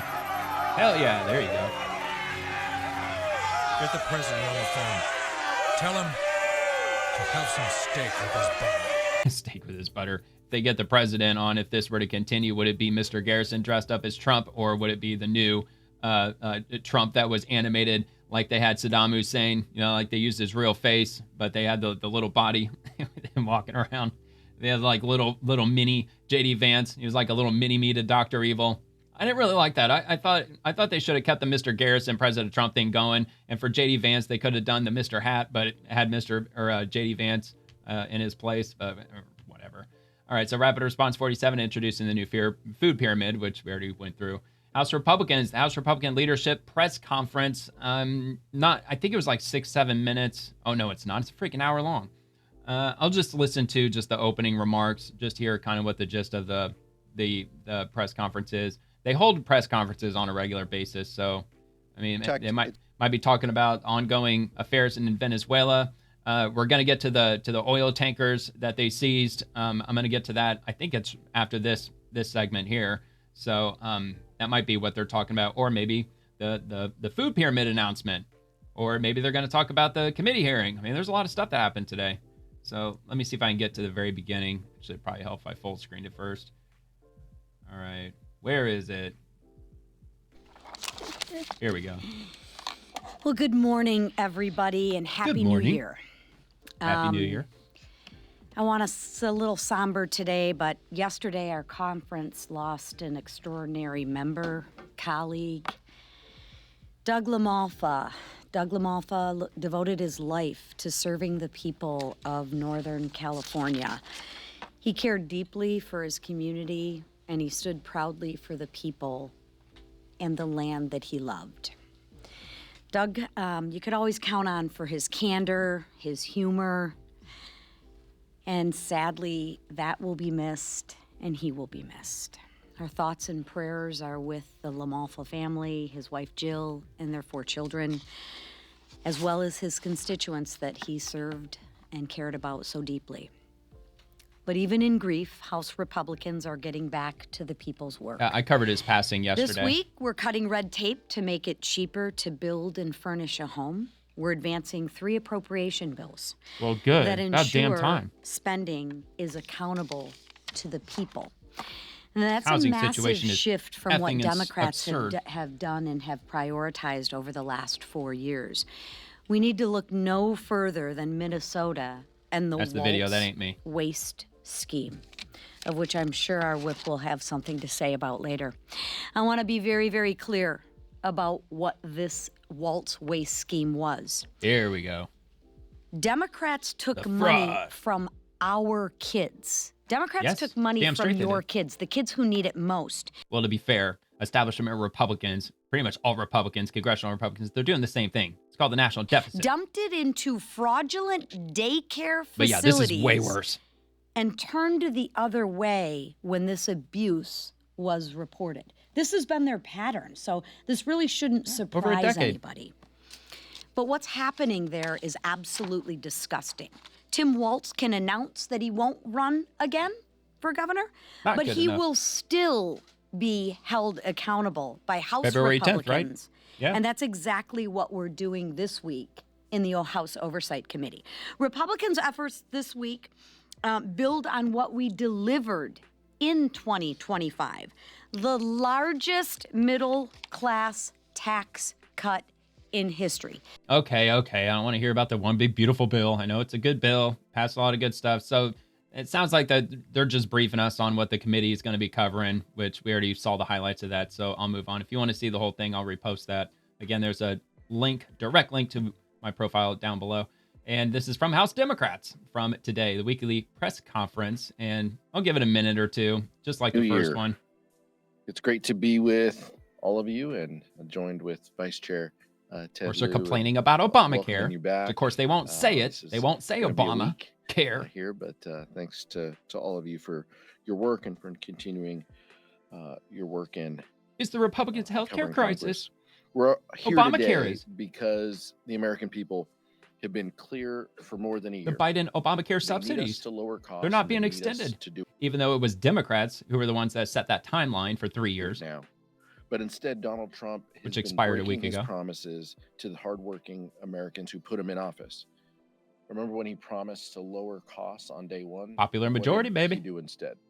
He gave pardons to 1,500 violent criminals who stormed Wrong. the Capitol on January 6th. At worst, He they were promised to trespassers into the always put people's house, for Americans crying out first. loud. But this week, he is focused more on Venezuela than he is on the United States. Oh, And yeah, you that's got to run saying cover for something Maduro because now, don't you? He's not focused on the priorities of Americans. And he promised to lower healthcare costs, but instead, his These people are single just fucking evil, man. legislative accomplishment was cutting $1 trillion from healthcare in the Why do bid that Democrats have would to be so law, damn evil? the largest cut. Really in wish they healthcare weren't. in American history. Sure be nice if we had The another Democrats reasonable aren't party. losing sight of what the American people want in this moment. We're working tirelessly to deliver real solutions to the table that will make America more affordable and prevent healthcare costs from Obamacare going up. 2.0. This week, That's House what we're Republicans working will have a choice if they want to join with us. No, they just want to if extend the wanna work with subsidies. They us want to kick the can down the road. on Oh, our that's working mission so hard on the for problem. working people in driving down the cost of healthcare. Even though Speaker Johnson tried everything he could. Yeah, and also a quick comment. There was not a single year where Obamacare dropped the cost of health insurance. Not a single year. Every single year since it was implemented, healthcare went up and up and up. To prevent Democrats' discharge petition from extending the Affordable Care Act tax credit from getting a Well, vote. good. It's a We monstrosity. succeeded. It's retarded. Republicans may have already let these healthcare subsidies expire, but they have an opportunity to right their wrong of their leadership. Nope. Millions of Americans better are not do that. counting on Congress in this moment. We need just a handful of Republicans to join with us. I'm confident that we will get this done for the American people because failure is not an option. All right, whatever. So, yeah, apparently there's something going on in Oklahoma with their health insurance system or their healthcare system. They've got some hospitals, and I don't know the details of whatever program they're running on the state level, but they're But whatever program they're doing, they're causing hospitals to compete with one another. That's driving down healthcare services and the cost of probably even prescription medicine too. And they were throwing out some numbers. This was at least a few weeks ago. I think it was during a committee hearing where they were bringing this information up. But whatever's going on in Oklahoma with their healthcare system, apparently it's very competitive from hospital network to hospital. And it's actually saving the patients a boatload of money. So, I mean, I'd be looking really closely at how they're handling that and how they're getting the cost of healthcare down in that state. So anyway, moving on to Rapid Response 47 from the press secretary. The administration is in close correspondence with the interim authorities in Venezuela. We obviously have maximum leverage over the interim authorities in Venezuela right now, and their decisions are going to continue to be dictated by the United States. With respect to Venezuela, the Trump administration, led by Secretary Rubio, the vice president, and the president's entire national security team, is in close correspondence with the interim authorities in Venezuela. We obviously have maximum leverage over the interim authorities in Venezuela right now, and the president has made it very clear that this is a country within the United States, the Western Hemisphere, close by the United States, that is no longer going to be sending illegal drugs to the United States of America. It's no longer going to be sending and trafficking illegal people and criminal cartels to kill American citizens as they have in the past. And the president is fully deploying his peace through strength foreign policy agenda. So we're continuing to be in close coordination with the interim authorities, and their decisions are going to continue to be dictated by the United States of America.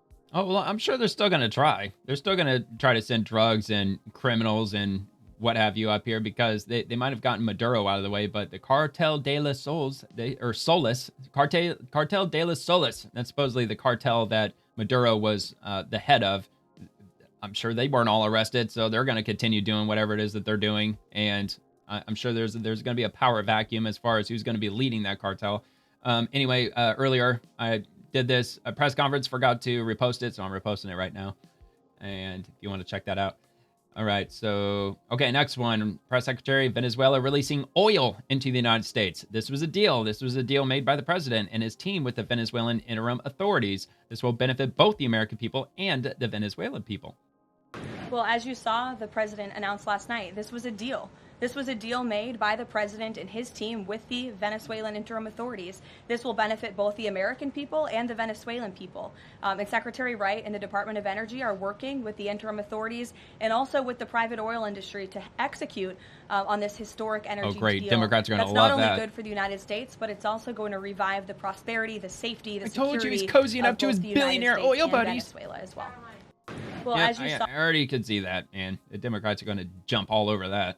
All right, Press Secretary, another one. This was the sanctioned oil that was basically just sitting in barrels, sitting on ships because of the effective quarantine, and the interim authorities have agreed to release that oil to the United States, so it will be arriving here at home very soon. How exactly is that going to work? You're getting it out of Venezuela into the United States? Yes. And then what? That's exactly right. So as you know, Ed, as the president announced last night, this was the sanctioned oil that was basically just sitting in barrels, sitting on ships because of the effective quarantine of the United States of America. And the interim authorities have agreed to release that oil to the United States, so it will be arriving here at home very soon. For the United refining States and government processing. has already begun marketing Venezuelan crude oil in the global marketplace for the benefit of the United States, engage the world's leading commodity marketers, key banks to execute and provide financial support. Hell for yeah, these can you crude say oil and petrodollar? crude product sales.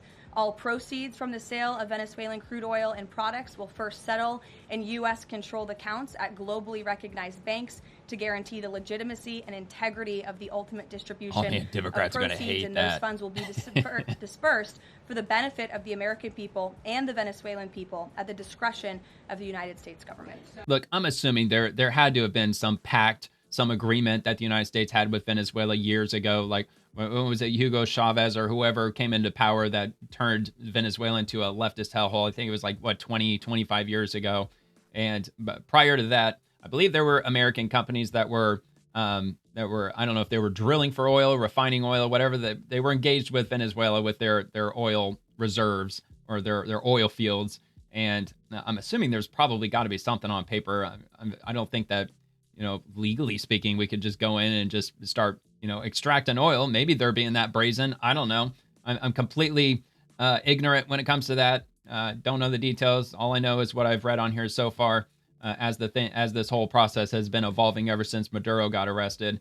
So, Press Secretary, one more. It's just a whole long quote, so I'm just going to play it. I did see that report in the New Yorker, and quite frankly, I laughed out loud because it's very clear it's a fake report that's trying to sow distrust and division amongst the president and his team. Let me just be very clear. The vice president has been involved in all policy. He is the right-hand man of the president on all policy matters. All the Democrats are missing J.D. Vance. He was, of course, read in and deeply involved in this operation from the very beginning. And he was present on the night of the operation via secure communication at a different location as to not damage the operational secrecy of this mission. That was so incredibly important to ensure that this mission could be carried out successfully without endangering our troops. Okay, and a little minor spoiler, today is a very special day for the Second Lady, for Usha Vance. And the White House Press Secretary Caroline Leavitt briefs members of the media January 7th. This is the entire video, just like I did with the other ones. Not going to play the whole thing, but I will give it just a minute just to hear what her opening remarks will be. And I'll get ahead of myself and repost it now. Yes, come on. You could also find this at just White House. Officials with me today. 11:20 a.m. today. Dr. Carson, come on up. Thank you so much. Good morning and happy These New look Year, like everybody. a familiar bunch. So we already saw some comments from this earlier with the Maha initiative. I'm sorry we kept you all very busy over The the Maha holiday movement. break. And I know there is a lot of news out there today, both here at home and around the world. I will be happy to take all of your questions on all of that news. But first, I'm really honored to be standing up here today with esteemed members of the President's Cabinet and his health team to make an important announcement with respect to the President's domestic promise to make America healthy again.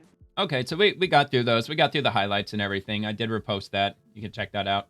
And by the way, I haven't checked it lately, but I believe you don't have to be signed into the X platform to navigate it and look at all this stuff and read and click. And I know with like Instagram, you got to be signed in order to use it. I don't think you do for the X platform. It might have changed. I haven't checked myself, but you should be able to just click on that link to go to my X profile, and you should be able to see everything if you don't use the X platform, or if you don't have an account with them.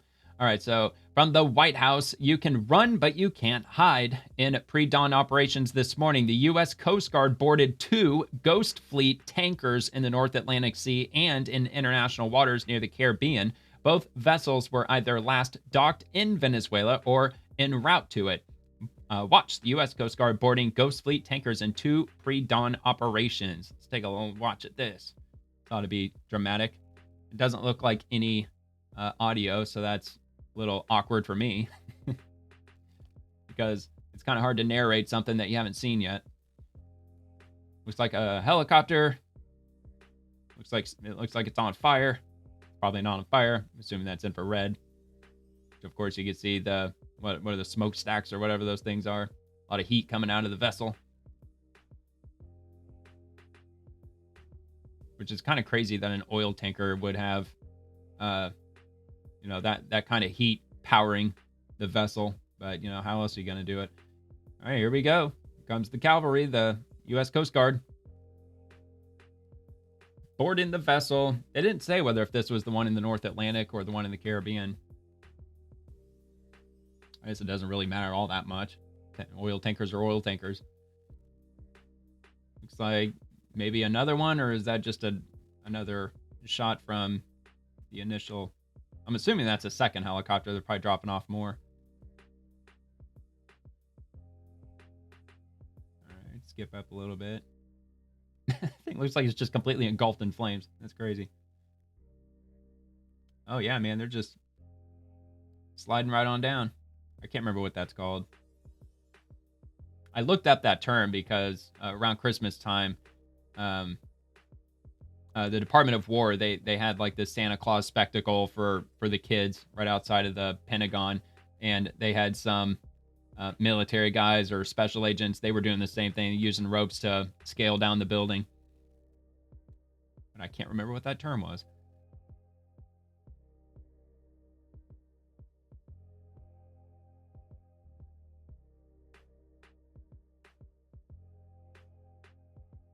Looks like he's banging on the door there. Say, what do they have to do? They have to force their way in, or did they let him in? It'd be kind of crazy not to let him in.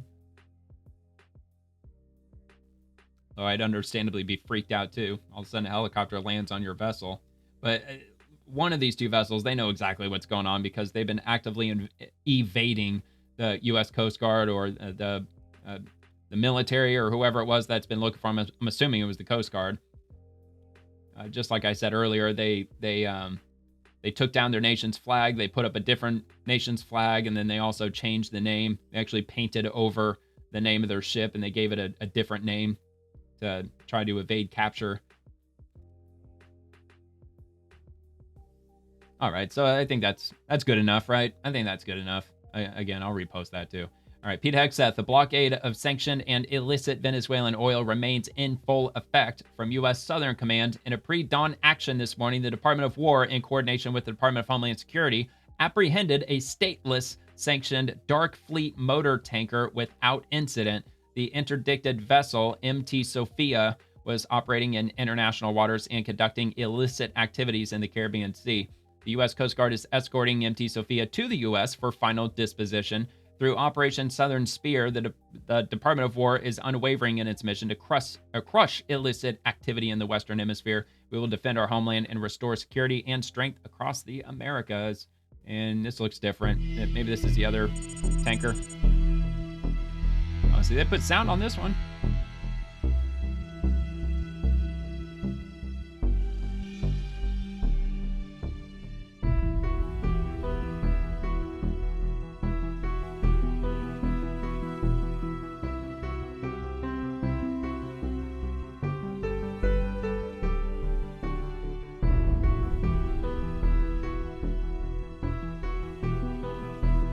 All right, and I think I got one more, don't I? I think I do. Let me go back. Yeah, let me see what else we got here. Yeah, it's actually going to be the same video, same length, so I won't play that over again. But this comes from Secretary Kristi Noem, Secretary of Homeland Security. In two pre-dawn operations today, the Coast Guard conducted back-to-back meticulously coordinated boarding of two Ghost Fleet tanker ships, one in the North Atlantic Sea and the other in international waters near the Caribbean. Both vessels, the motor tanker Bella 1 and the motor tanker Sophia, were either last docked in Venezuela or en route to it. Under President Trump's bold and visionary leadership, U.S. Coast Guard tactical teams worked closely with its counterparts at the Departments of War, Departments of Justice, and State, and used their specialized expertise to conduct these operations and conduct two safe, effective boardings within hours of each other. One of these tankers, motor tanker Bella 1, has been trying to evade the Coast Guard for weeks, even changing its flag and painting a new name on the hull while being pursued in a desperate and failed attempt to escape justice. The heroic crew of the U.S. Coast Guard cutter Monroe pursued this vessel across the high seas and through treacherous storms, keeping diligent watch and protecting our country with a determination and patriotism that make Americans proud. These brave men and women deserve our nation's thanks for their selfless devotion to duty. The world's criminals are on notice. You can run, but you can't hide. We will never relent in our mission to protect the American people and disrupt the funding of narco-terrorism wherever we find it, period. This is our country's greatest fighting force at their best. This is America first at sea. Amen. Hell yeah, let's go. And from Secretary of War Pete Hegseth, the United States continues to enforce the blockade against all Dark Fleet vessels illegally transporting Venezuelan oil to finance illicit activity, stealing from the Venezuelan people. Only legitimate and lawful energy commerce, as determined by the United States, will be permitted. And we'll roll on to the next. Same from Pete Hegseth. The blockade of sanctioned and illicit Venezuelan oil remains in full effect anywhere in the world. And this is from U.S. European Command. The Justice Department and DHS, in coordination with the Department of War, today announced the seizure of MV Bella 1 for violations of U.S. sanctions. The vessel was seized in the North Atlantic pursuant to a warrant issued by a U.S. federal court after being tracked by a U.S. Coast Guard cutter Monroe. And there's an image of them taking a look at the tanker. It's trying to get away, but they weren't fast enough. And heading to the next. From Senator Tim Scott, hope today comes in the form of freedom, liberty, and justice. President Trump is delivering that across the world, and the people of Venezuela are celebrating. Well, let's get right back to the main thing. President Trump is a decisive, effective leader, and people, free people, are now celebrating in Venezuela and under dictators, Cuba, Iran. Listen, people smell freedom in the air, and they can thank Donald J. Trump, our president, number 47, for the freedom they can feel in the air. And that's why people are rising up in countries run by dictators. They now know there might be hope. And that's happening in Iran right now. Of a president who They're believes rising in up. freedom and liberty and justice. Let freedom and ring. President Trump is delivering all across the world. His adversaries fear him, and now our allies, they respect us. Them. This Damn is a straight they good do. day all across the world At least for most of them. Americans and for free people stuck under dictators. Amen. Yeah, and as what President Trump said with regard to Maduro, because he doesn't want to fuck with the United States of America. So Senator Eric Schmidt heading into the briefing on Venezuela. My prediction: Democrats will claim to have more questions and continue their performative outrage. The reality: we have a president who cares deeply about our homeland and our hemisphere. The world is safer without a third world dictator in power. There's a clip from him before the meeting. Let me predict what's going to happen afterwards. The Democrats will come out and say they have more questions than answers. It's hilarious because I'm sure they satisfied. This is all performative on their They'll never end. be satisfied. We have a president that actually cares very deeply about the homeland and the Western Hemisphere, and the Democrats are phony as hell on all this stuff. That's my prediction. So you have no questions? Well, I have questions, but I've talked to senior administration officials over the weekend and now. So we're going to hear what they have to say. But what I'm telling you is that Democrats are totally disingenuous about this. They actually, Joe Biden had a $25 million reward for Maduro to seek to be brought to justice. Democrats were saying that President Trump didn't do anything about Maduro just a couple of years ago. And he did. And so now we have a communist dictator that's not empowering. We're not sending criminals to this country, not flooding our country with illegal drugs anymore, and playing host to the Chinese, the Russians, the Iranians in our own backyard. So the president's taking action, and the Democrats have nothing except complaining about what President Trump does. Well, it's all about Trump not being a career politician. He didn't get the blessing by the establishment before he ran and was elected president, and they just don't want that to be the status quo. I think that's why they're just constantly going after Trump no matter what. From the White House, Democrats have switched their tune on Maduro and Venezuela, while President Trump is the one taking action. It looks like they might have, thread. Thread means that there's more posts down here. From the White House, January 6th, Senator Chuck Schumer then, and the president brags about his Venezuela policy. Give us a break. He hasn't brought an end to the Maduro regime. The Maduro regime is more powerful today, more entrenched today than it was when the president began. Now he's saying this is reckless, and the American people are just this morning in fear of what's going to happen here. And I don't know if I should go to the next. Here, I'll just do this. Maybe I'll click on the next image. From Senator Elizabeth Warren, Pocahontas, then Maduro is a dictator and a crook. The United States should lead the international community in addressing Venezuela's humanitarian crisis and supporting regional efforts to negotiate a political transition. Now she's saying the American people voted for lower costs, not for Trump's dangerous military adventurism overseas that won't make the American people safer. This one, Senator Dick Durbin, then we can't allow this president's short attention span to stop us from delivering on our promise to help the Venezuelan people rebuild their country. Now he's saying, I disagree with President Trump's use of U.S. military forces without congressional approval, and I worry deeply about this administration's follow-through on foreign policy interventions. Senator Tim Kaine, this is a deeply concerning development for Venezuelans and for the entire region, since instability abroad impacts us here at home too. Now he's saying President Trump's unauthorized military attack on Venezuela to arrest Maduro is a sickening return to a day when the United States asserted the right to dominate the internal political affairs of all nations in the Western Hemisphere. Senator Chris Van Hollen, obviously we know Maduro and his cronies do not want to go quietly into the night, but the United States needs to work with its partners and allies in the region to ratchet up the pressure. Now he's saying it's an illegal act of war to replace Maduro. And Rep. Jamie Raskin, back then, the democratic world must stand up for the rule of law in Venezuela and oppose Maduro's assault on the electoral process and free speech. But now he's saying Trump is not only violating our Constitution, but he is shredding the rules-based international order created after World War II. Senator Amy Klobuchar, I have, of course, supported bringing in the new president and delegitimizing the Maduro government. Now she's saying, I have strongly opposed sending American forces into harm's way in Venezuela without authorization from Congress. Wars for regime change can lead to unintended consequences. Well, first off, it ain't regime change. Maduro was not elected president in 2024. The other guy was elected, and as a result, he had to go into exile out into Spain, and it would be a regime change if that didn't happen, but that did happen. The rightful president should just be placed into the power that the people elected him to do. And I don't think that's exactly a regime change. All right, so DOW Rapid Response Secretary of War just lit up a fake news reporter. So let's just hear him light him up. Here we go. I want to emphasize that question from CNN. The question is never asked how much does it cost when they're in the Mediterranean or the Red Sea or the Indian Ocean or the Pacific. It's always now personal that they're in bullshit. our hemisphere, on a counter-cartel mission or ensuring that an indicted individual comes to justice, now you're asking the question of cost. It's a disingenuous question to begin with. You're trying to find any angle possible to undermine the success of one of the most historic military missions the world has ever seen. The level of sophistication that couldn't have been easy. Was briefed on, and the House Are was you briefed kidding? on a classified level is something only the United States of America can accomplish. The world is taking notice of that. Certainly Venezuela is taking notice of that.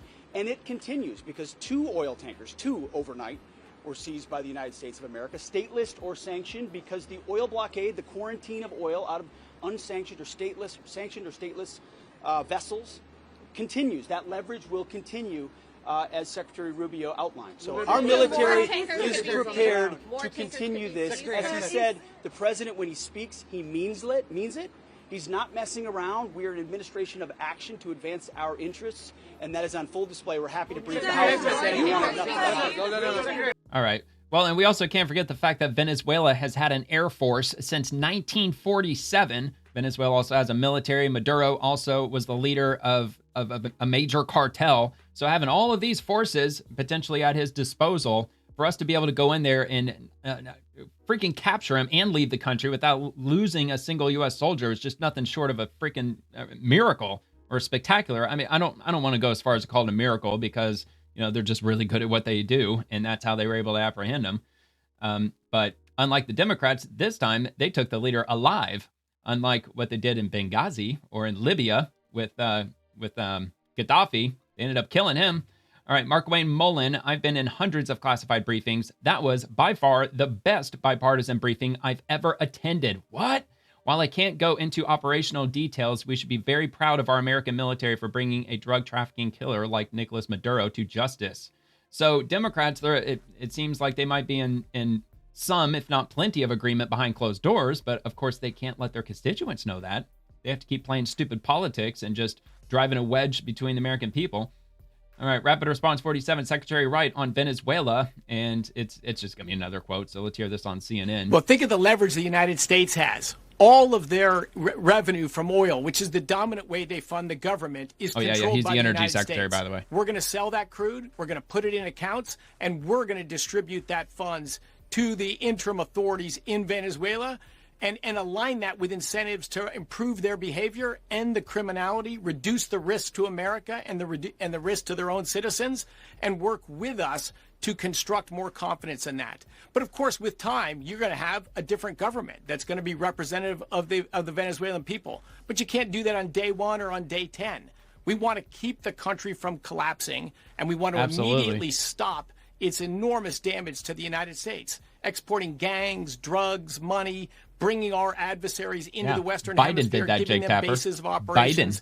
There's a lot of improvement we can do right away.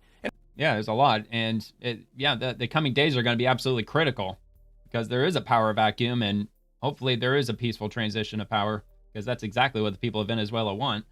From the White House, Venezuela is going to be purchasing only American-made products with the money they receive from our new oil deal. A wise choice and a very good thing for the people of Venezuela and the United States, said by President Donald J. Trump. And it looks like they've got that highlighted. So I know it's kind of small, so I'll just read it out. I have just been informed that Venezuela is going to be purchasing only American-made products with the money they receive from our new oil deal. Purchases will include, among other things, American agricultural products and American-made medicines, medical devices, and equipment to improve Venezuela's electric grid and energy facilities. In other words, Venezuela is committing to doing business with the United States as their principal partner. a wise choice and a very good thing for the people of Venezuela and the United States. Thank you for your attention to this matter. Rolling on to defense news, Venezuela's military held a mass funeral in Caracas as it began to bury dozens of soldiers slain during the U.S. operation to capture Nicolas Maduro. I haven't heard anybody, like Secretary of War Pete Hegseth, Marco Rubio, I haven't heard anybody bring up any casualties from the other side, so I figured this might be worth looking into.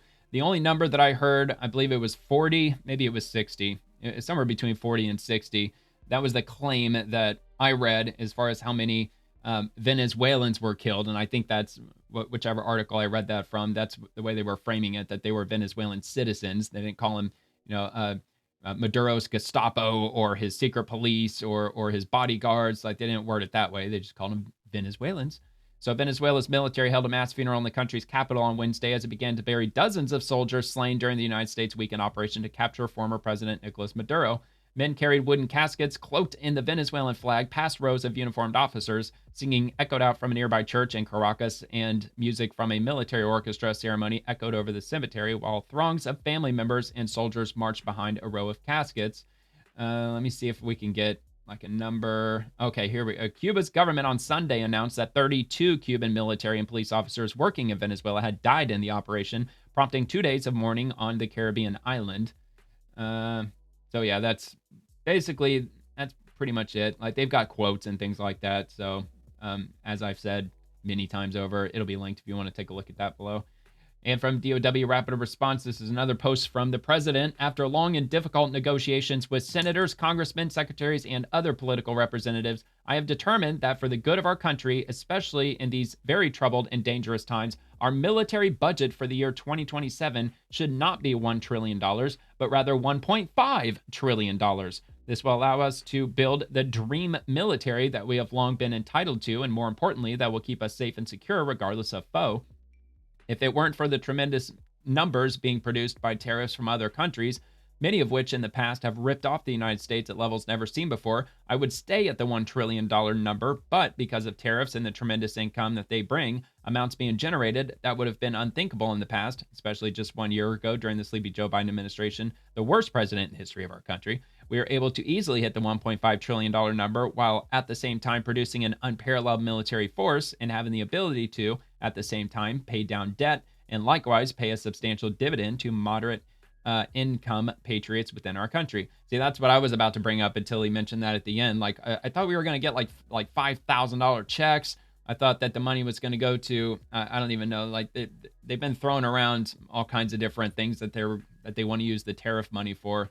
But on one hand, I think putting some of it into the military would be a good idea because we're essentially the world's police at this point. But on the other hand, it shouldn't be tariff money that should be paying for us to be the world's police. If anything, it should be other countries that we're supporting. They should be the ones that should be covering it, not tariff money that should really be entitled to the American people. So I don't know, man. The 1.5 trillion. I think a lot of people, including conservatives, they're gonna have a beef with that. I think 1.5 trillion is insane, especially with the increasing national deficit. That is one promise that President Trump said he was going to deliver, and he still hasn't done that yet. Start chipping away at our national deficit in the other direction, bringing it down, not bringing it up, which unfortunately one big beautiful bill ended up having to do because they cut taxes, but they didn't downsize the government enough to make up for that loss in taxes that they were, cutting for everybody. So anyway, at the FTC, this is from the FTC, we've seen an increase in scams that start with an unexpected text. FTC Commissioner Medor FTC shares advice on how to spot text scams so you can avoid them. And we got this quick clip from I'm Mark him. Medor, Commissioner at the Federal Trade Commission. Have you gotten a text message about a package delivery? Maybe suspicious activity on an account? Yeah, I've gotten a or lot of those, asking you to actually. confirm a big purchase. The text has a link to click, but don't. It's I never a do. scam. They're after your money or information, like your bank account or social security number. If you get one of these messages, block and delete it. If you're worried, go straight to the source, but use a number or website you know is real. Learn more at ftc.gov/text scams. Yeah, I'd actually like to show my phone screen because I get a lot of those. It's not just from them, it's from all kinds of different places, but there's no way I'm like one of the few people getting these. I'm sure everybody's getting these stupid texts all the time. All right, from Rep. Darren Soto, Florida is hardest hit by this huge healthcare hike. Florida District 9 has 275,000 constituents with Affordable Care Act plans, second most in the nation. We finally forced a vote to fix it this week. How many Republicans will join us? I would hope next to none, if not flat zero, because extending these subsidies would only just cause Obamacare to just skyrocket even further in cost, because year after year it goes up and up and up in costs for everybody. So if you kick the can down another 3 years and then those subsidies disappear, it's going to be even more expensive than it is right now. That's just not the way that you're going to fix this. So Republican-held U.S. House districts rely more on ACA insurance. So as a constituent from Florida, I hope they don't do that. Anyway, U.S. DOT rapid response. Trump administration pulls $160 million in funding from California over illegal trucker licenses, as they said they were going to do. Governor Gavin Newsom claimed that they had an extension, which the Department of Transportation quickly came out and said, you have no extension. You have to pull all of these trucker licenses by, I believe it was January the 5th. It could have been today. It could have been the 7th, possibly. That might have been the deadline. But of course, California didn't do so. And so they pulled $160 million. I hope they don't stop there. In fact, I believe that I actually left a comment to that saying $160 million is just a small hammer for California. Time to break out the sledgehammer and pull all CDL licenses, because that's what they threatened to do. The Department of Transportation, if they don't withhold those, they said, okay, fine, we'll just revoke everybody's CDL licenses in California because the federal government has that authority. The Trump administration is pulling millions in federal funding from California over the state's purported failure to revoke unlawfully issued commercial driver's licenses. The Department of Transportation is withholding roughly $160 million from California for not canceling more than 17,000 illegally issued commercial driver's licenses in time, according to a letter obtained by the Daily Caller. California DMV officials had originally agreed with DOT officials to nix the licenses by January 5th, but later extended this deadline to March following a lawsuit. The DOT, which has heavily cracked down on illegal migrant truck drivers in recent months, declared that this extension is unacceptable. Quote, it's reckoning day for Gavin Newsom and California. Transportation Secretary Sean Duffy said in a prepared statement, our demands were simple: follow the rules, revoke the unlawfully issued licenses to dangerous foreign drivers, and fix the system so this never happens again. That's it. And they just couldn't do that now, could they? Gavin Newsom has failed to do so, putting the needs of illegal immigrants over the safety of the American people. While Gavin may not care about protecting you and your family on our roads, the Trump administration does. We're pulling this funding to ensure federal tax dollars don't fund this charade. A spokesperson for the California DMV did not respond to a request. Of course they didn't. So anyway, it goes on to talk about illegal immigrants, killing innocent American motorists, and it goes on from there. So we'll go ahead and move on to the next topic. House Foreign Affairs Committee majority. The Iranian people are bravely rising up against an oppressive regime. The mullahs have been warned if Tehran violently kills peaceful protesters, it will be swiftly met with justice. And let's see, this is from President Trump. If Iran shoots, I'm assuming it's if Iran shoots and violently kills peaceful protesters, which is their custom, the United States of America will come to the rescue. We're locked and loaded and ready to go. Thank you for your attention to this matter. I mean, that's very unnerving to hear that. I don't want to get freaking dragged into a war with Iran, for crying out loud. All right, anyway, the White House, happy birthday to our amazing second lady, Usha Vance. Today's her birthday. That was the spoiler that I alluded to. But yeah, no spoiler, it's her birthday. So happy birthday, second lady. From Rapid Response 47, we love Secretary Rubio. And we'll take a look at this. What's this all about? Only in America, the many lives and many jobs of Marco Rubio, the son of Cuban immigrants and a former Florida senator. He's now the face of U.S. foreign policy. He's my and former President Trump's senator. man on Venezuela. All in addition to his roles as Secretary of State, interim National Security Advisor, and acting National Archivist and USAID. Yeah, he's wearing a lot of hats right now. Whatever you think of his politics, you got to admit it's an impressive resume. And now Crazy AI busy. memes have added to that portfolio. Here's Marco Rubio's game face. Secretary Rubio as the new governor of Minnesota, the new Shah of Iran, the prime minister of Greenland, right? The new manager of Manchester United, the head of Hilton Hotels, and highest of high honors of all, the new Michelin man. Oh my God, that's hilarious. Now, back in real life, of course, these memes may not add up to much, but for The head of Rubio's Hilton hometown Hotels. fans, which are many around here in Miami, it is a sign of how Florida, once an American punchline, has become a leader on the world stage. Marco Rubio, we salute you. You're the ultimate Florida man. All right. Hell yeah. God bless the free state of Florida. And yeah, that was funny with the whole Hilton Hotels part because Hilton hotels, they canceled reservations for ICE agents who had booked reservations in Hilton in Minneapolis. And they specifically said, we're not giving you your reservation because you're an ICE agent and we don't want your business.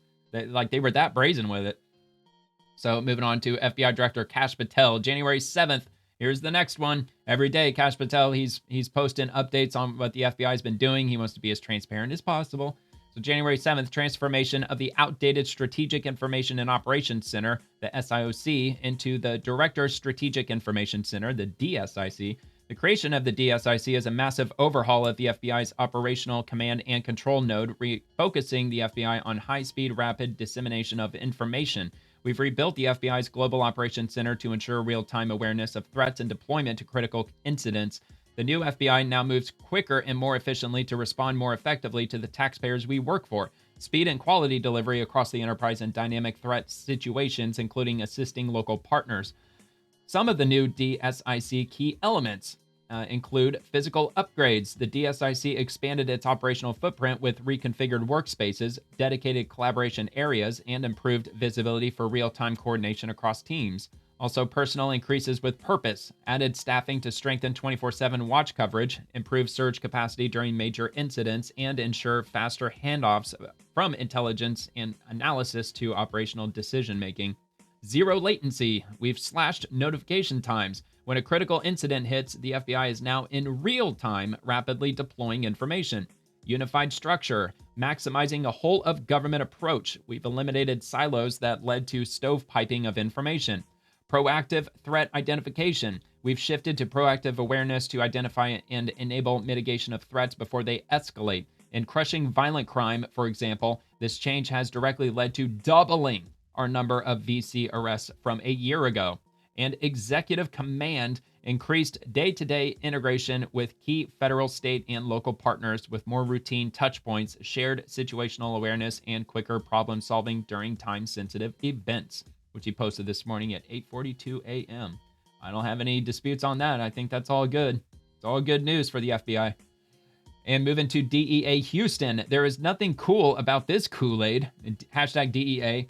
The Galveston agents with the DA alongside Chambers sheriff of, Chambers County? Yeah, Chambers County found several kilograms of cocaine stuffed inside this Kool-Aid box, and the individual responsible for smuggling this poison is now behind bars.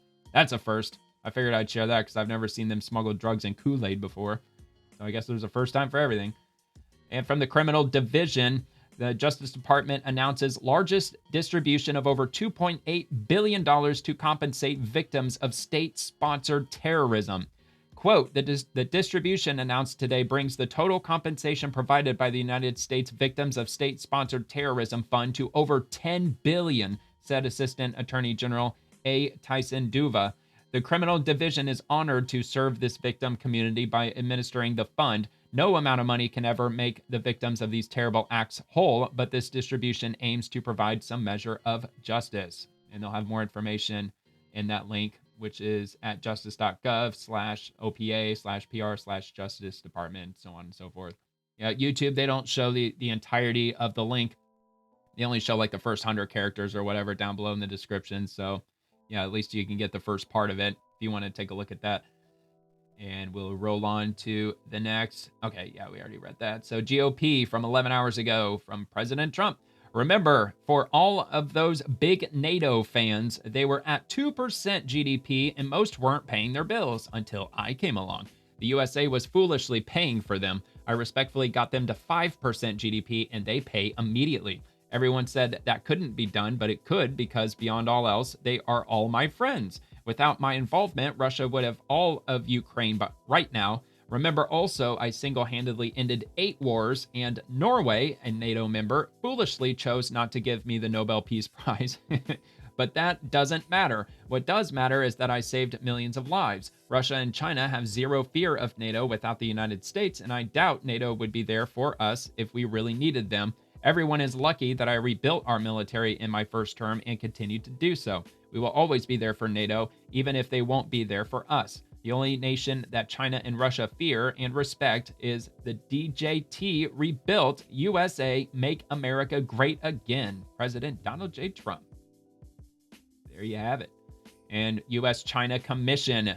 China could weaponize choke points in pharma supply chain. China is dominant in the global drug industry. If its influence goes unchecked, the U.S. could face drastic consequences for the American healthcare system. Well, hopefully that's due to change in a short period of time, because who was it? Pfizer and Eli Lilly and a number of other pharmaceutical giants, they announced that they're investing tens of billions of dollars into our country for manufacturing of pharmaceuticals, which they just announced that about, maybe a month or two ago.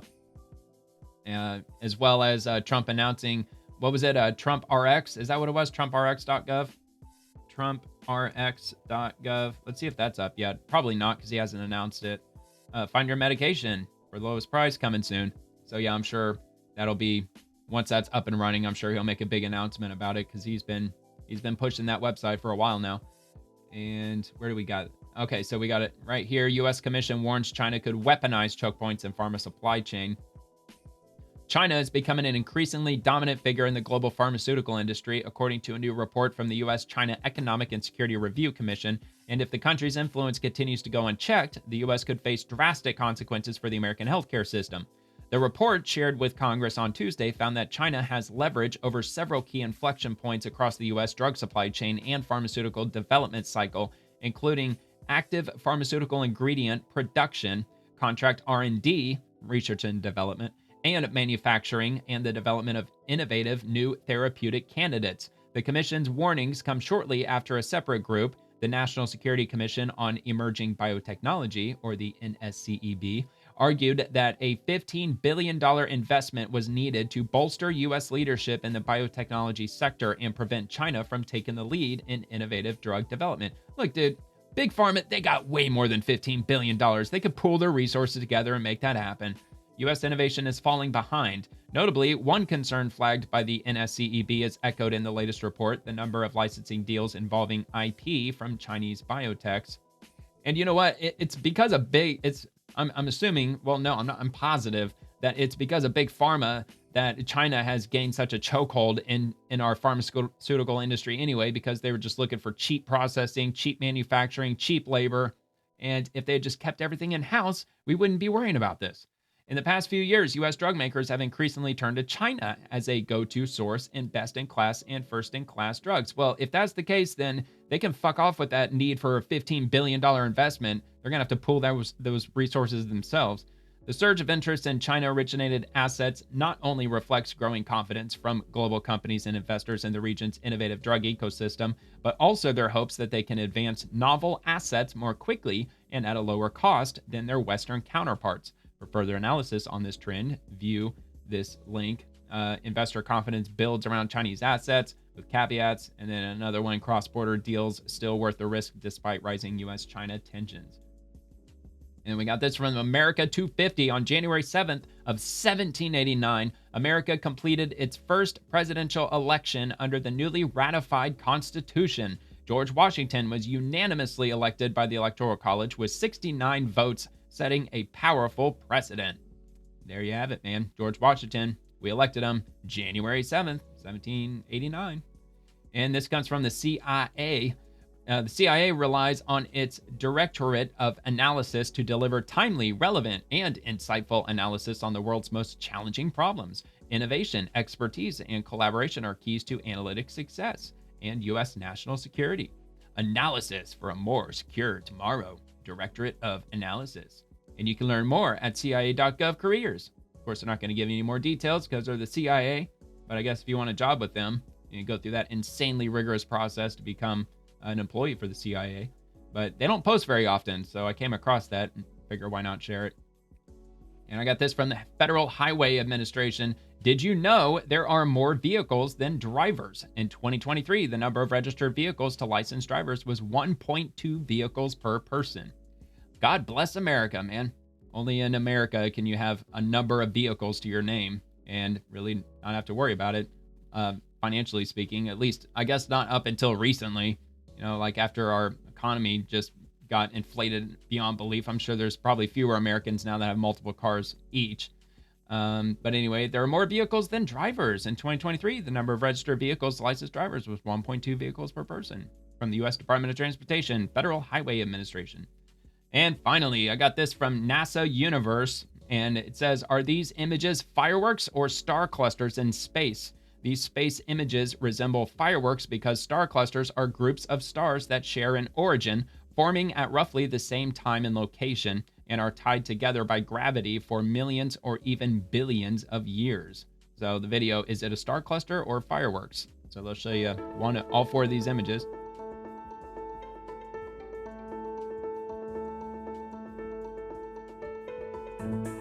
Fireworks.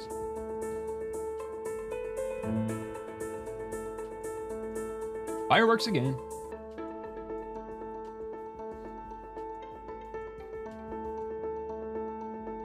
In GC 1850. Well, very cool. That was pretty cool. Cool little exercise that they did. And I believe that's going to be all I've got. Pretty sure that was it. It's usually NASA that I finish up with. And just double check. Yep, that is going to do it for tonight. If you enjoyed the video, please like the video and subscribe to the channel. It'll mean a lot to me if you subscribe. And I'll be dropping a new show tomorrow as I do the Swamp every evening, Monday through Friday, covering the Swamp and everyone in it, the politicians, the bureaucrats, and the agencies. And I also post daily on X, so feel free to comment over there too if you'd like. Thank you so much for watching. I hope you have a great rest of your night, and God bless America.